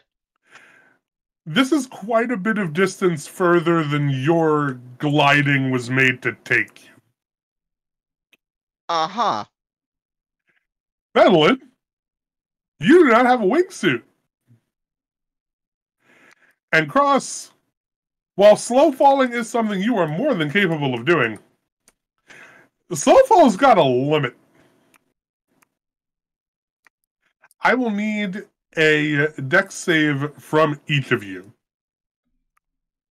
You too, Jason. Jason, do you still have V5? Yeah, I've been using them to get down here. Ah, beautiful. You have advantage. Cool. 22. God damn. I did give Jason the order earlier to catch Fenelon. 19. Yep. Dirty 20. Beautiful. I love all of you.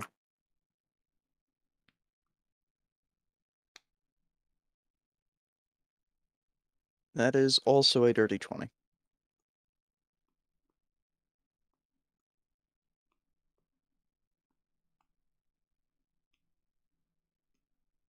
Okay.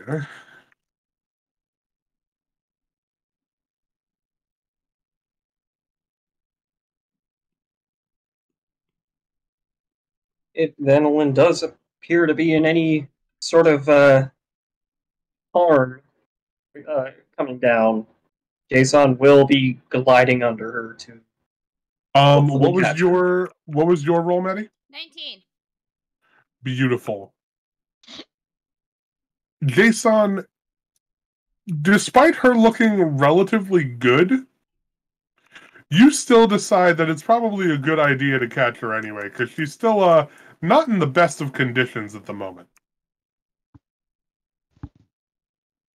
You are being rescued. Do not resist. Congratulations, you are being rescued. Please do not resist.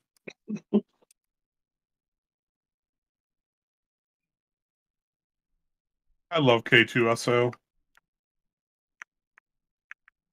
He's so good. He's too pure for this world. Okay. And it is at this point that I have to roll the ludicrous amount of D6s. Okay. Let me know if that exceeds 55.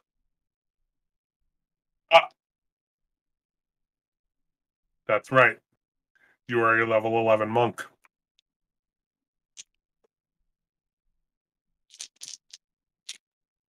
I need more D6s. My bucket of spare dice doesn't have enough D6s for this. I have to consult the emergency box.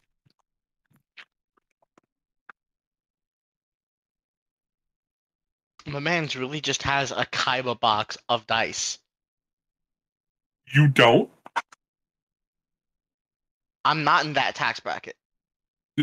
Those are rookie numbers, my guy. You got to get those numbers up. This thing costs a whole $875 at Home Depot.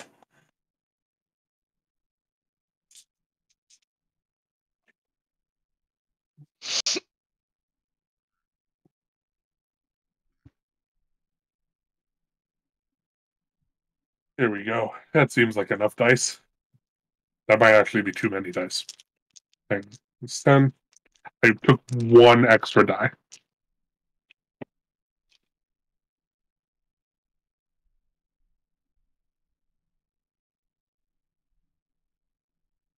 Oh, yeah. Okay.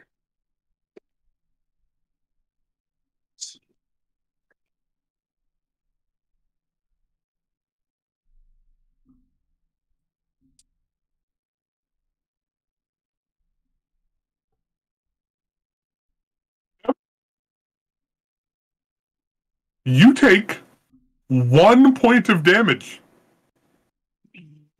Oh, Ouch! Oh, fuck, I'm so sorry, Spaz. how much was it again? The resulting 15d6 comes out to 56 points.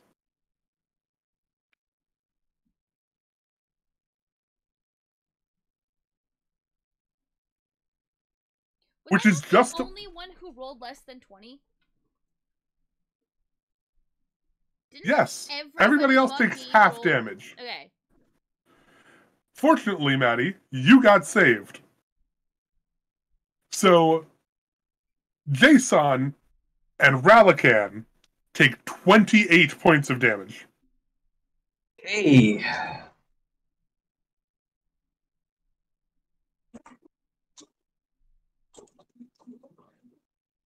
Oh, I'm not looking good.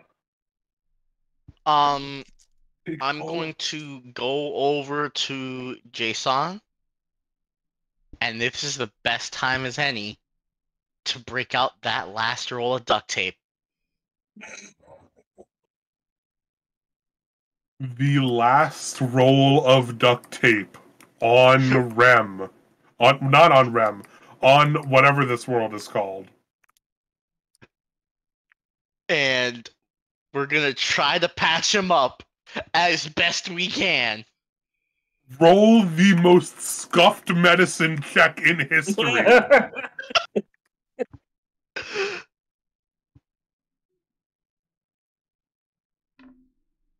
I'm using inspiration.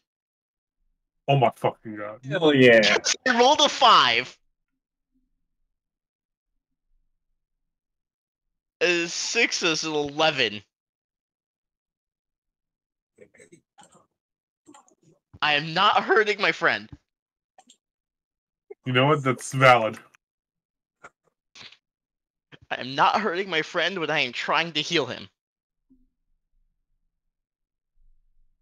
Meanwhile, Cross is over here just learning how much murder it can be on the knees for that superhero landing. That really is, like, the only thing Cross has learned. His true name and how to do a superhero landing.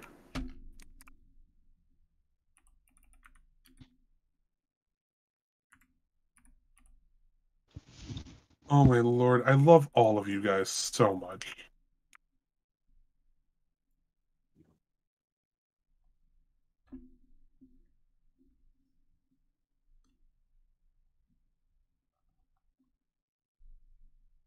Everyone is alive. And, can I get a quick HP roll call? Let's do it from turn order. 18. I'm sorry, what was that? 18.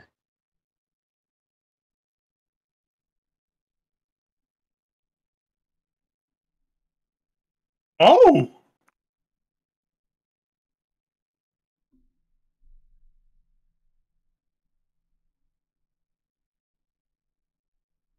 Oh, Yeah. buddy. You did a number on me a couple months back. I did, in fact.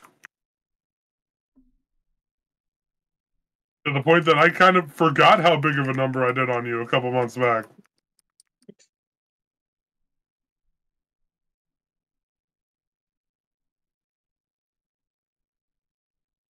Okay.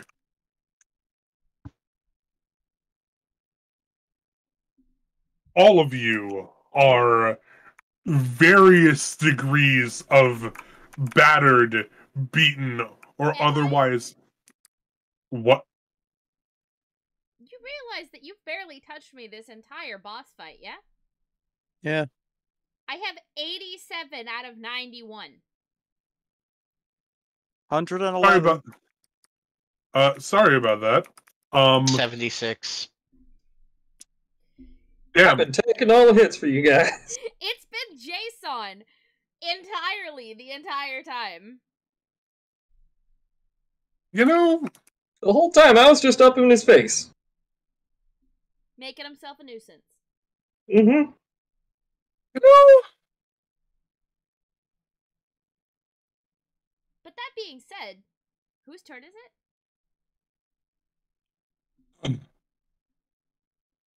that was. I believe that was Jason's turn, along with Ross for like kind of a team action.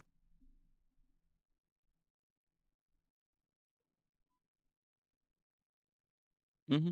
Which means it is Sanguine's turn. And he is, to say disheveled might even be an understatement, as he looks like his body is barely being held together.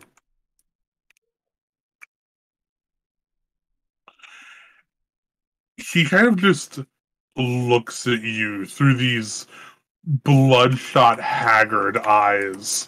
His legs look sufficiently broken that they should not be able to hold him aloft. However, you can see several tendrils of blood rising from the floor, seemingly keeping him afloat, at the very least for now.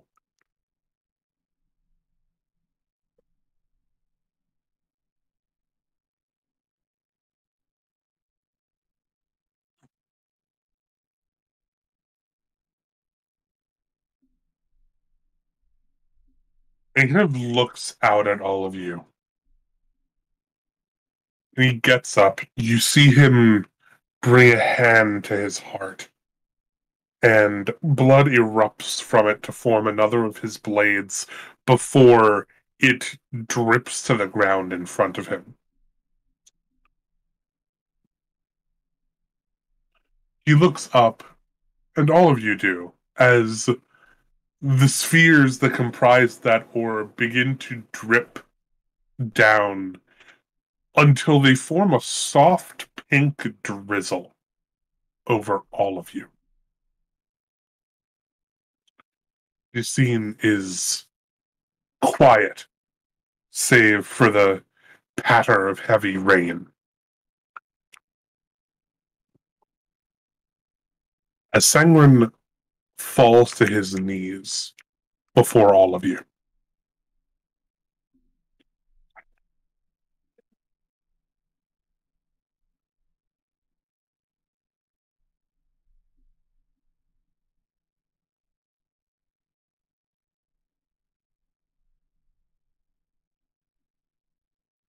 Why?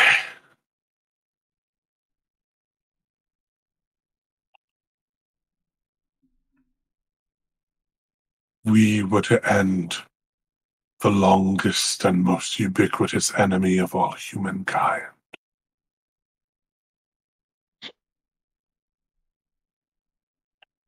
And yet,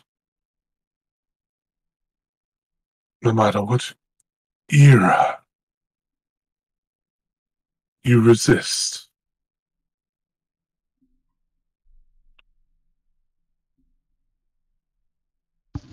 I would know why.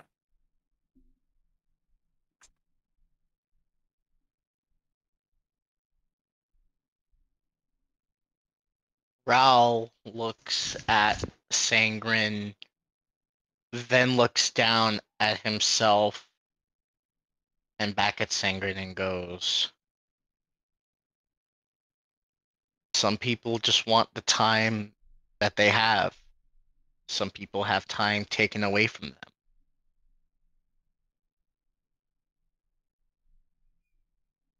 But in the end, we can't escape. To flee is cowardice. To be just get what you're owed and be done with it.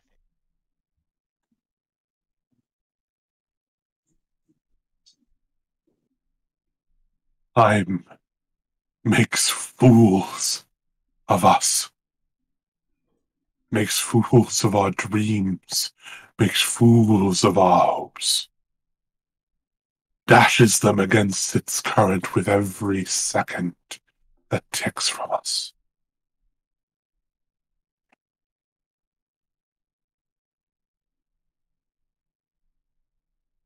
See, that's your problem. If you live too long, that is what happens. If you are mortal and have, I guess, what we'll call an expiry date, it is what it is. And if dreams don't get completed in your lifetime, then somebody who comes after you completes them. Plant seeds in a garden you never get to see to grow.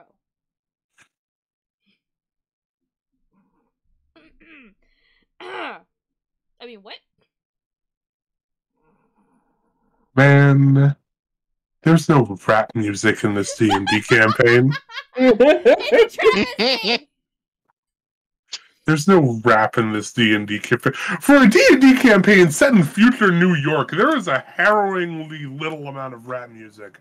And I'm going to need to change that if I make this campaign go again. If I run this again, I'm going to need to, like... I'm going to need a, like, future cyberpunk hip-hop type beat. God damn it. Do it. I'm into it. Production workstation. I'm going to do that. I can do that. Man, fuck you guys. Sorry, yeah, that's not fair to you guys. Fuck you, Maddie.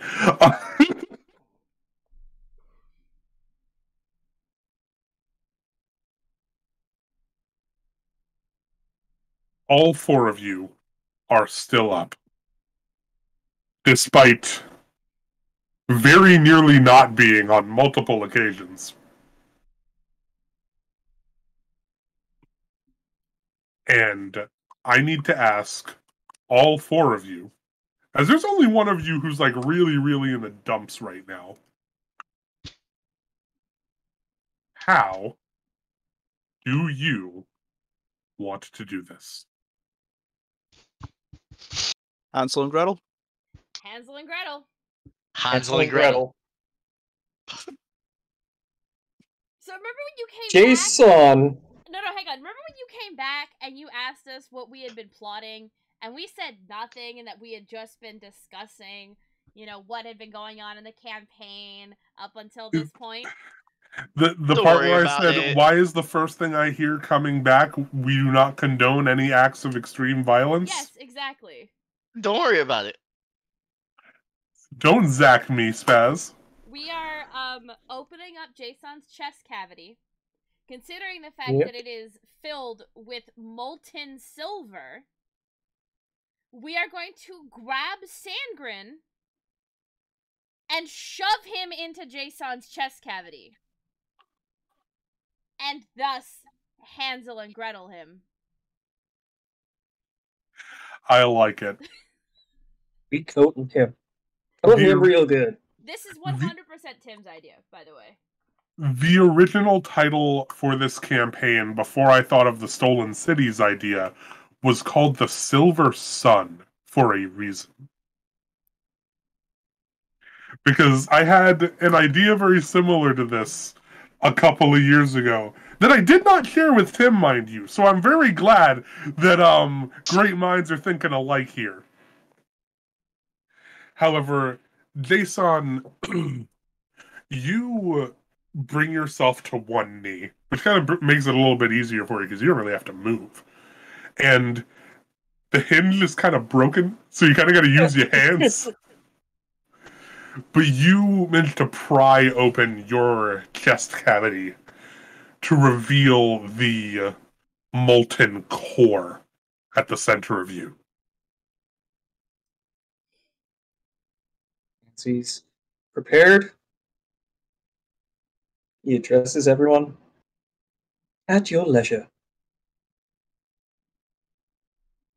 All three of you look to the battered body of Sangren's mortal form.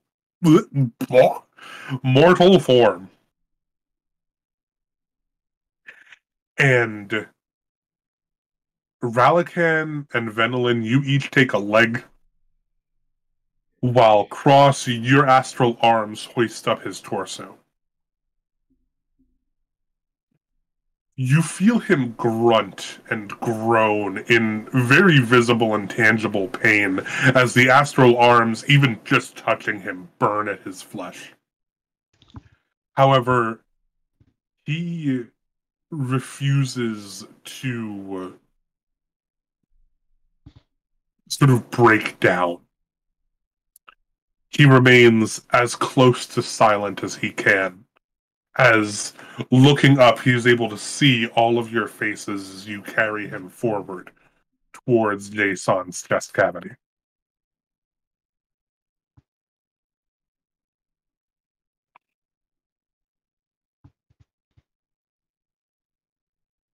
I was to wake humankind from its longest-lived dream.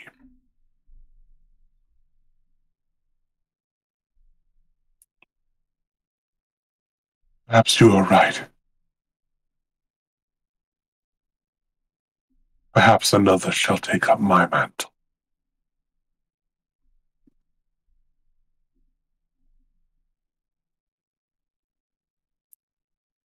And Take solace in the fact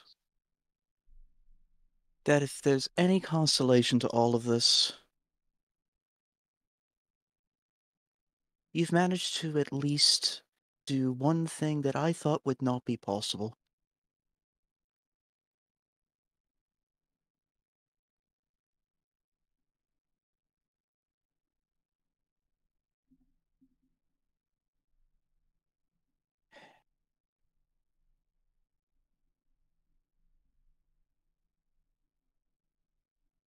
And that is just really pissing me off. Congratulations with that. See you in hell. And in he goes, because, like, I Yep. can't, I was wondering if I'm gonna leave this as, like, that nice, do I let him go out on his poetic, maybe you're right nonsense, or do I fucking just hit him with the mic drop of a century, but I cannot beat crosses, so in the furnace he goes. And you guys shove him head first into Jason's furnace. He does not scream. He does not grunt. He does not groan. He does not give a single noise to signal the undoubtable agony that you guys are definitely subjecting him to, until suddenly his body goes still. You guys get to around the halfway point before the rest of him begins to turn gray in your hands, before turning to ash and blasting away into the wind.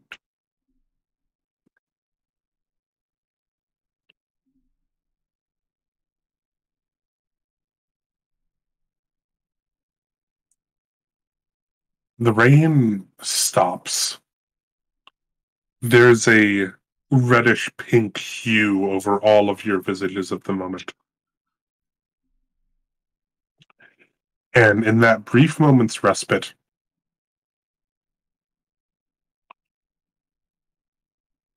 Venelin,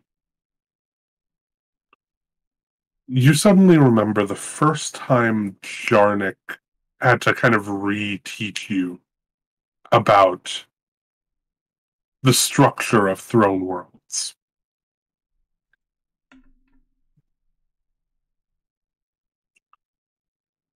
Just in time to realize. You mean Rollin? Yeah, Rollin, sorry. There ain't no way it was Jarnik. Yeah, okay, sorry, Rollin. Just in time to remember that, this Throne World's ruler is dead. We gotta go. Immediately, the stone tower that comprises the area around you begins to rumble violently. And you can see a single red portal back at the top of the tower.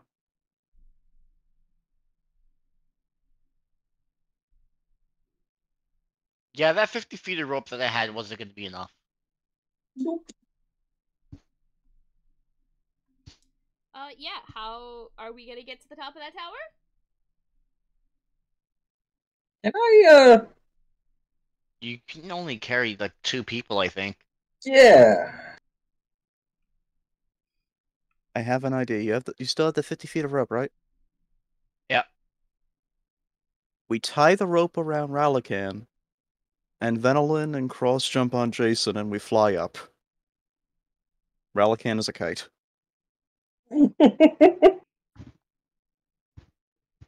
That he's still carrying 3 people though, and then Oh, yeah. Can't you basically just run up flat surfaces, Tim? Yeah, you're right. So Like, you're a monk. Monks. Can you not just literally just Monks. run up a flat My surface? man's has step of the wind. This is not an issue for him. Which then just leaves him carrying Venelin and Ralakan. yep, yeah, that and I works. could misty step my way to the end. And as needed, Cross can just sort of bounce off of us to continue on with his momentum. Oh god, it's giving me Advent Children energy.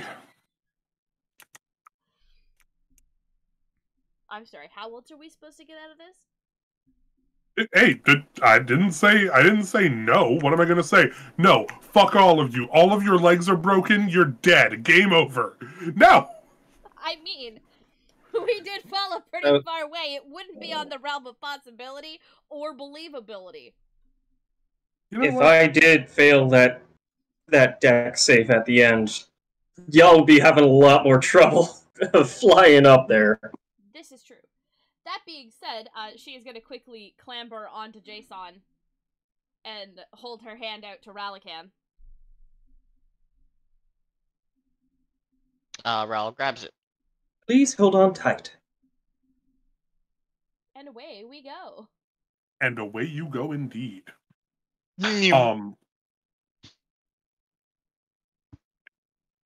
Ross, you don't have to roll anything. You're fine. You just have a ridiculous amount of speed. Jason, you can roll me Dex or Acrobatics, whichever is higher. Actually, being that, like, V5 is a part of you, you could also use Athletics if that would also be higher. Oh, hell yeah.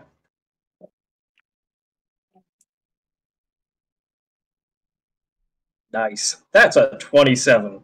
Oh, yeah. Let's go. With Ralakan and Venelin in tow, you flap V5's wings and take flight as fast as you possibly can. Who the hell?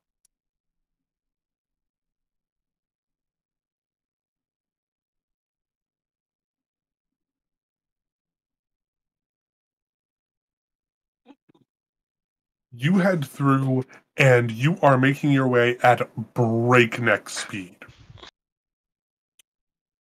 Cross, you start going up the sides of the walls as fast as you possibly can.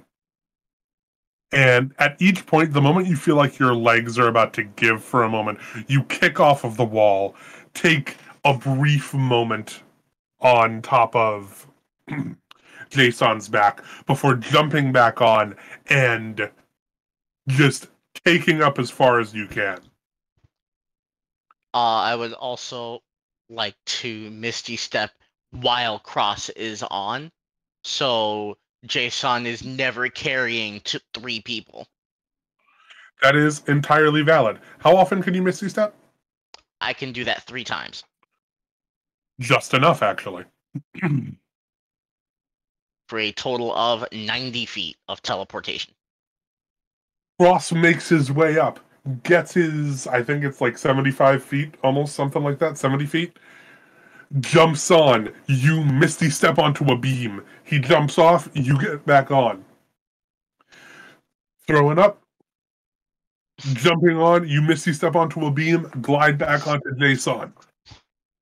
And this continues until you guys are just getting to the edge of where the hole opened up. Ralakan, you manage to get back up, you throw the rope down. Venelin gets on. Jason, you climb back up. Cross, you get your last thing in, you jump on, you grab the rope, and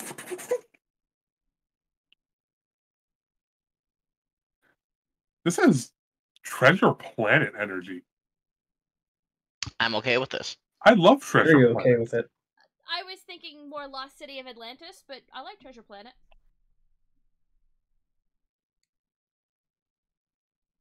Same shit, different smell. One's space, one's ocean. True. Nobody got hurt. I mean, nobody we knew. Okay, that's the other best Disney film. That's from Atlantis, isn't it? Yes, it was. The That was Lost Vinny. Empire. Oh, man. Oh, yeah, that's right. It had a different name overseas. It was only called the Lost Empire in the States. Whoops. I'll take Disney shit that doesn't scan for 400, Alex. You are, Alex. Right? Well, Okay, we get up to the red portal. I'm assuming yes, we're you all guys going make through your it. way through. I've revived. And you guys make it through the portal. The stone tower immediately begins to collapse, and the portal shrinks and shrinks until, with a spattering of blood across the floor of this clock tower, it is gone.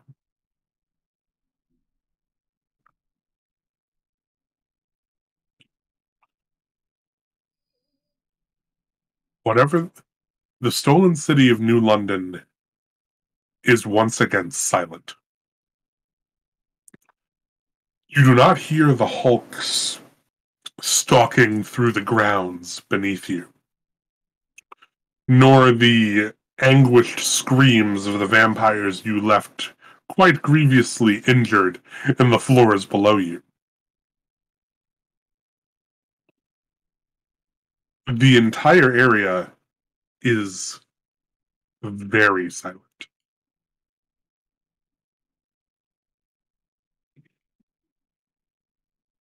However, the first thing you begin to note is that there don't seem to be any clouds above you. Whatever spell or aura kept cloud cover permeating through the entirety of this area seems to have lifted. And for the first time since leaving Madengard, you guys are standing beneath a perfect, clear night sky. a peppering of white light spatters across the deep blue surface. Stars, Venlin, you remember, from the various stories told to you by Aethan and Rollin.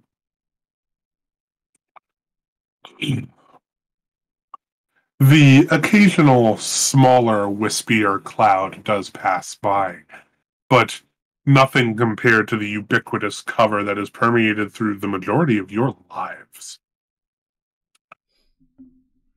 Ralakan, you can see a small gathering of birds seemingly migrating south for the winter, according to your ornithological handbook. All it would take is one. Last I saw, a vampire was sitting on him. Oh, we missed the flying little bastard.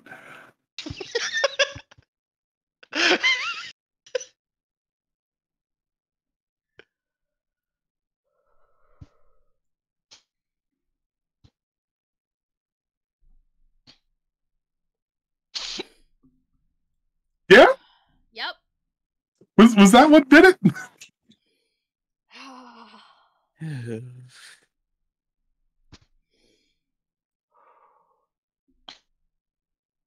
It is the end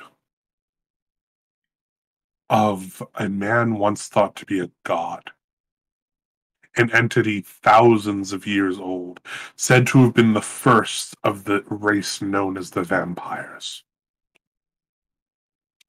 And with it, the end of his dream to bring an end to mankind as we know it by bringing the one thing that makes them who they are, their mortality, to an abrupt and eternal end.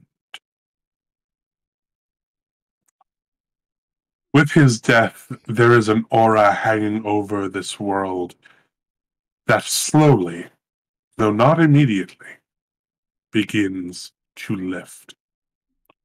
There is much work to be done. If there are this many colonies within the small island hamlet the party is called home, then there are more colonies, more stolen cities to be reclaimed.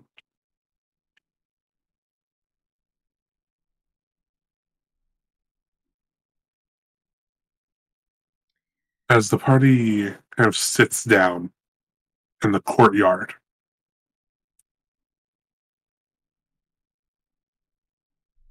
the hulks seem to have all collapsed, their bodies settling into piles of dust, ash, and bone, very similarly to Sangren's. The vampires seem to have all disappeared. Just as quickly as they left those thousands of years ago, and as quickly as they arrived in the wake of the Great Aversion. Wait. What's that? Oh no! What? Rel! Oh no.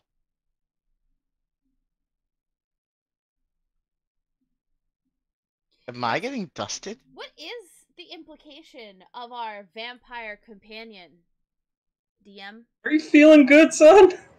That is a problem. As having been turned by Vedran, Ralakan is, for all intents and purposes, one of Sangren's direct thrall.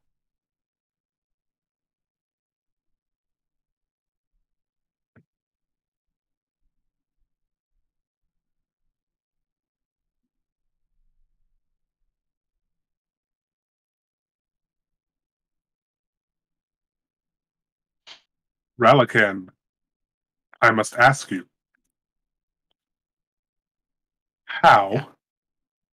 would you like to do this?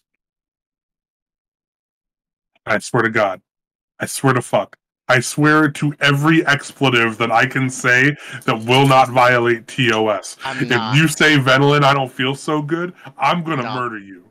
I'll I'm go to not your doing house. I'm not doing that.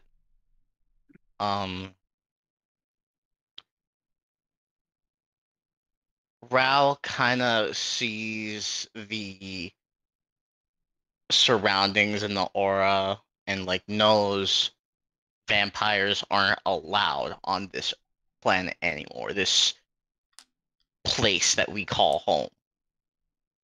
And since I've given up my time trying to get what time I had stolen from me, I'm just gonna put on a sad smile, give them all a hug, and poof.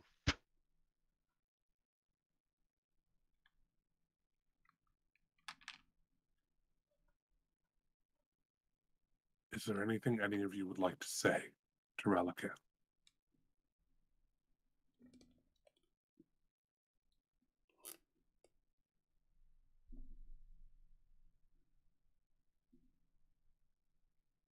Ral, I hope wherever it is that you wind up is gonna have the biggest pool full of fucking breeding juice just for you.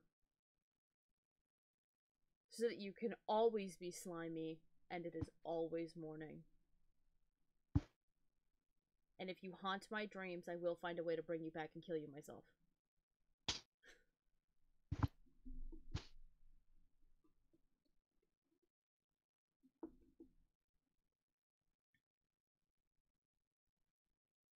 Thank you for everything, Relican.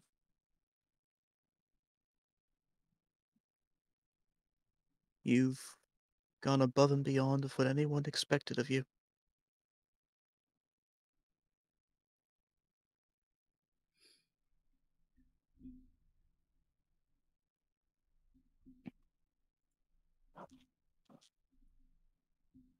Mr. Relican, I believe you were the first one to. You were one of the first to make me understand friendship.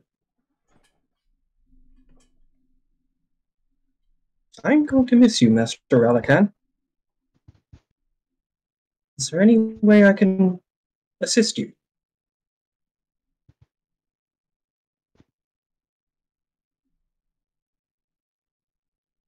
Stay with them. Understood. And with that last request, Ralakan, my first character death in all of D&D. With that final request, Relican brings his longer arms kind of around everyone. They can't quite reach all the way to Jason with his height, but Jason closes it in. And as the embrace closes and all four of you kind of get together, Cross and Venelin, you can feel his grip kind of slack against your shoulders as the weight kind of slowly leaves. And Relican joins the other vampires in slowly ceasing to be. Oh yeah? It, Because as soon as he finishes turning to dust, I am putting as much of that dust into a freaking bag as I can, because I'm gonna go find a fucking cleric. And then I'm just gonna look at the other two and it's like, alright, we have our next mission. We need to go find a cleric. I mean, my family's rich, and we have a lot of magic back in the Feywild. Fantastic! We got a plan! Wonderful. Oh, come on, Spaz, you didn't think she was gonna let you just stay dead, did you? however, with that, barring an epilogue, I believe we have come, finally, to the end of Stolen Cities. You should have fixed this bag of ashes, my friend!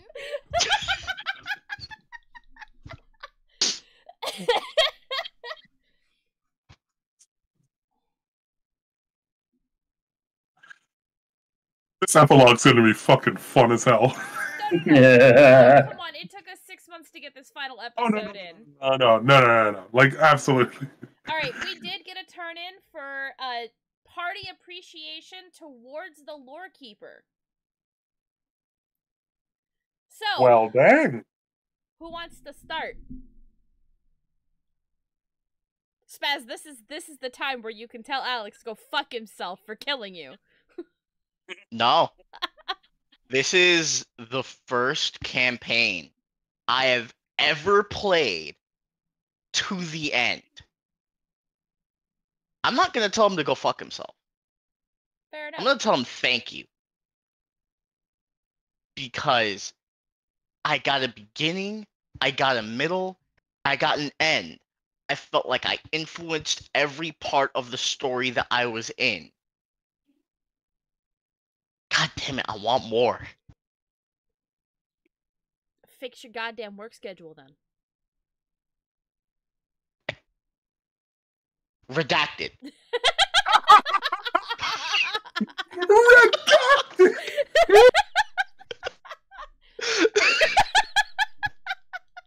I cannot say the words online. Redacted. Yes, no, I understand. Lucas. Alex, this legit was one of my favorite settings. I fucking love the story. I love the characters. I really, really, really enjoyed the Stolen Cities, and the world you crafted is brilliant. And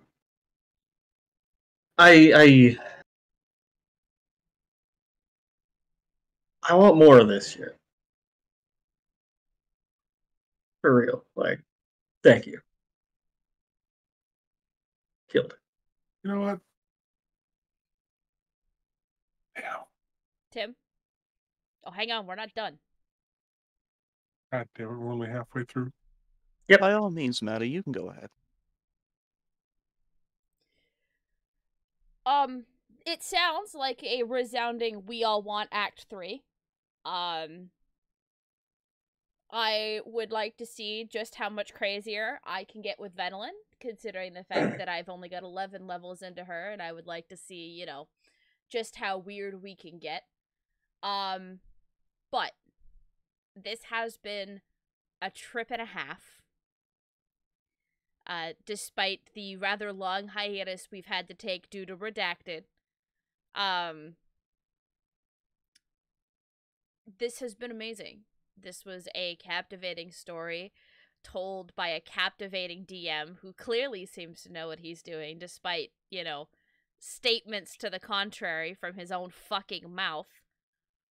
No, don't do that. You are being firmly parked in the validation station and you can handle it. Sitting there pouting like a damn brat.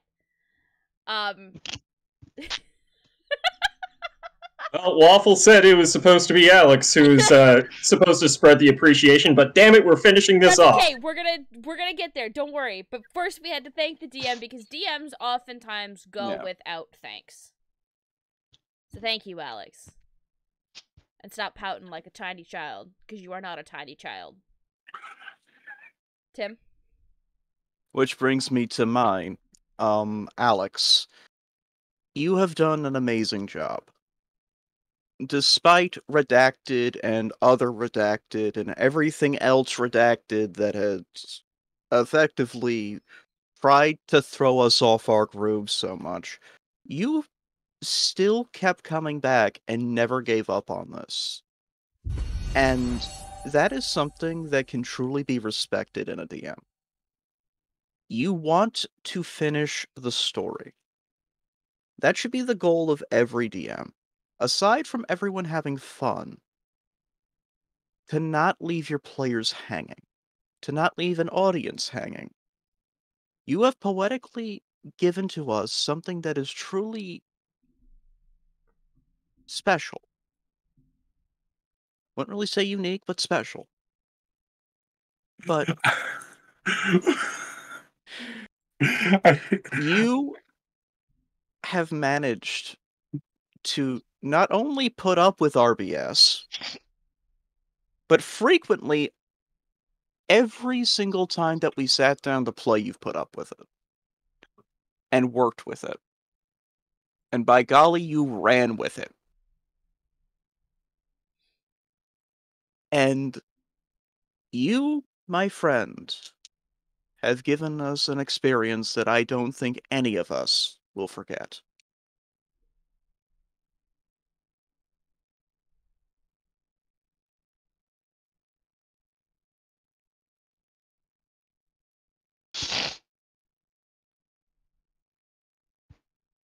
You guys remain some of the best people I've ever frickin' played a campaign with in my life, man. Like, God. Lucas, I don't think there's ever been a single character you've ever come to me with, either for one of my games or for anything else, honestly, that I have not just very quickly found myself able to fall in love with. Just... Even you just, like, showing me concept art and giving me, like, the little blurbs that you do about what characters are and what they do and that kind of stuff. It's just so easy to immerse oneself in one of your characters that I never get tired of it. I never, ever, ever get tired of going to an art channel and seeing Lucas being like, hey, I made a dude. Here's a dude. It's like, yo, that dude's fucking sick. Like, More dudes. I got way more dudes. You've got so many dudes! Full of dudes. Man, a whole battle royale full of dudes. And I never get tired of seeing the dudes you put together, and I cannot wait to see so many more dudes. Wait a couple months. Enemy. National Manhunting Entertainment. Coming out in Redacted. Not sure. Fantastic. Just have to finally print it, and we're good. Woo! Love that. Alright, Alex, keep going. Yeah. Shut the fuck up. I was composing myself. Let me compose myself. Maddie. Mm-hmm. You son of a bitch. Not technically. What?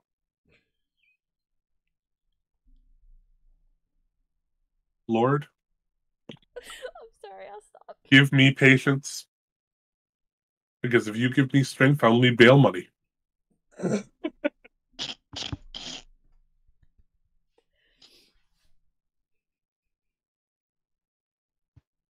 Maddie, I never get tired of planning things out with you. I never get tired of just, like, talking with you about characters, about story beats, about plot beats, about figuring out how to fold these amazing characters you have created into the wider story at large. And just as well as Lucas can just make a character concept and a world can be made around them, the world that you have made for many of your interconnected characters is so much fun to work with and bring into other properties, be they my own homebrews or some other stuff that I've seen you do or other DMs do, that it's always a fun time to see how, like, this handful of characters interacts with the world and the parties we end up playing with. And again, it's always fun, and I cannot wait for more of it. You are an amazing friend, and an amazing player, an amazing DM, and fuck, just, yeah, look at you getting all beat red over there. Yeah, fucking Heinz ketchup looking ass. That's only because I'm so fucking white. Yeah, and I'll say it all I freaking want. Tim, we're on a wavelength at some points, and it's genuinely terrifying. It is, like, genuinely weird how I will think of half a sentence in the morning, and in the afternoon I'll log into Discord and have a DM from you with the other half of the sentence. It is genuinely crazy when, like, you and I can just have 3, 4, 5 hour conversations about different story beats, what you think is going to happen, what is going to happen, what things change, what things get folded in, what things get taken out, to the point that, like, we've been able to craft a lot of really cool shit just out of brainstorming, basically, out of throwing dice at the wall and seeing what stuck. And again, it is something that I find an endless amount of fun to do, and to have somebody who is so on that wavelength with me to bounce those ideas around, it does not get old. And I don't see it getting old anytime soon. It's great. It is crazy. Spaz, Medina, you madman. You absolute violation of the Geneva suggestion.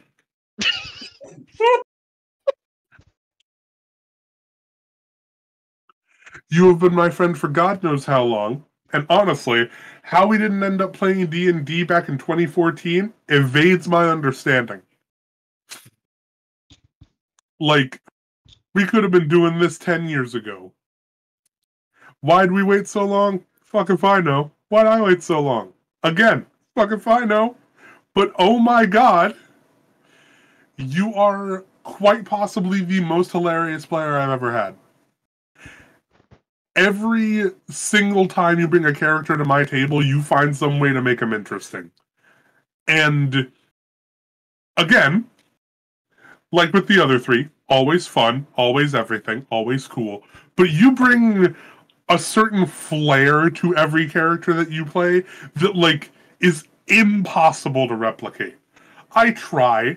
You've given me permission to mess around with your characters every once in a while, and though you do definitely seem to enjoy my take on them, there is an inimitable charm to a Spaz character being played by Spaz that, again, can't be duplicated.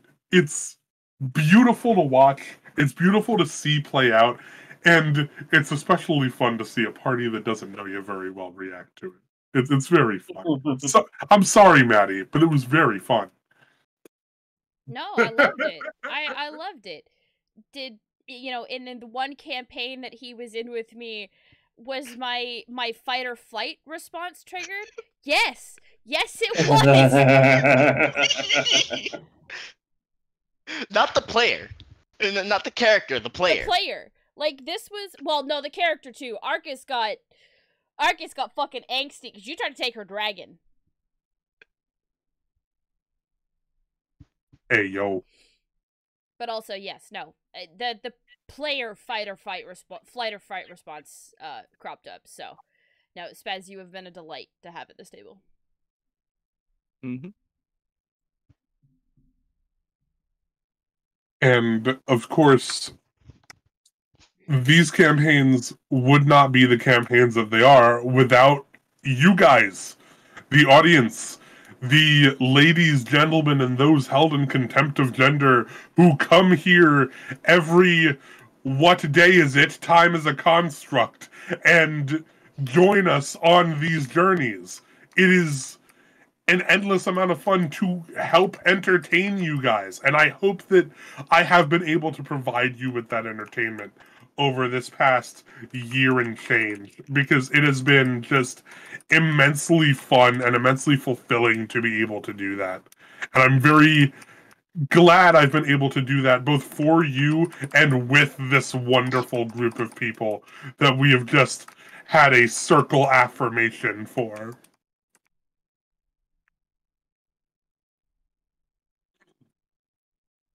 Oh my lord. And without further ado, I think that's it. I don't really have anything else to say except thank you guys for sticking by me. Thank you, audience, for being with us this whole way through. If you've been here the whole way through, even those of you who jumped in the middle, I hope I was able to keep you entertained, keep you apprised of events without making you feel like you missed out by not being there for the first couple of sessions. And I hope you guys enjoyed the Stolen Cities. I have many more stories to tell, some maybe even within this little slice of my imagination. But for now, I have been Alex with the Dire Bear Adventuring Company. We got any calls to action to take us out? I got it. Don't worry. So, ladies and gentlemen who are joining us here, keep your eye on the server. There is talk of a new game coming up.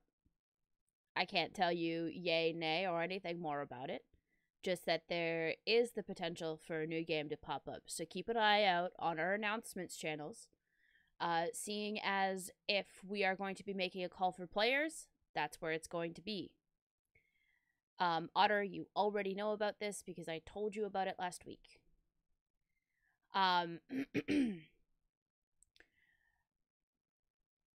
We are also approaching the season/act end of A Knight's Ransom.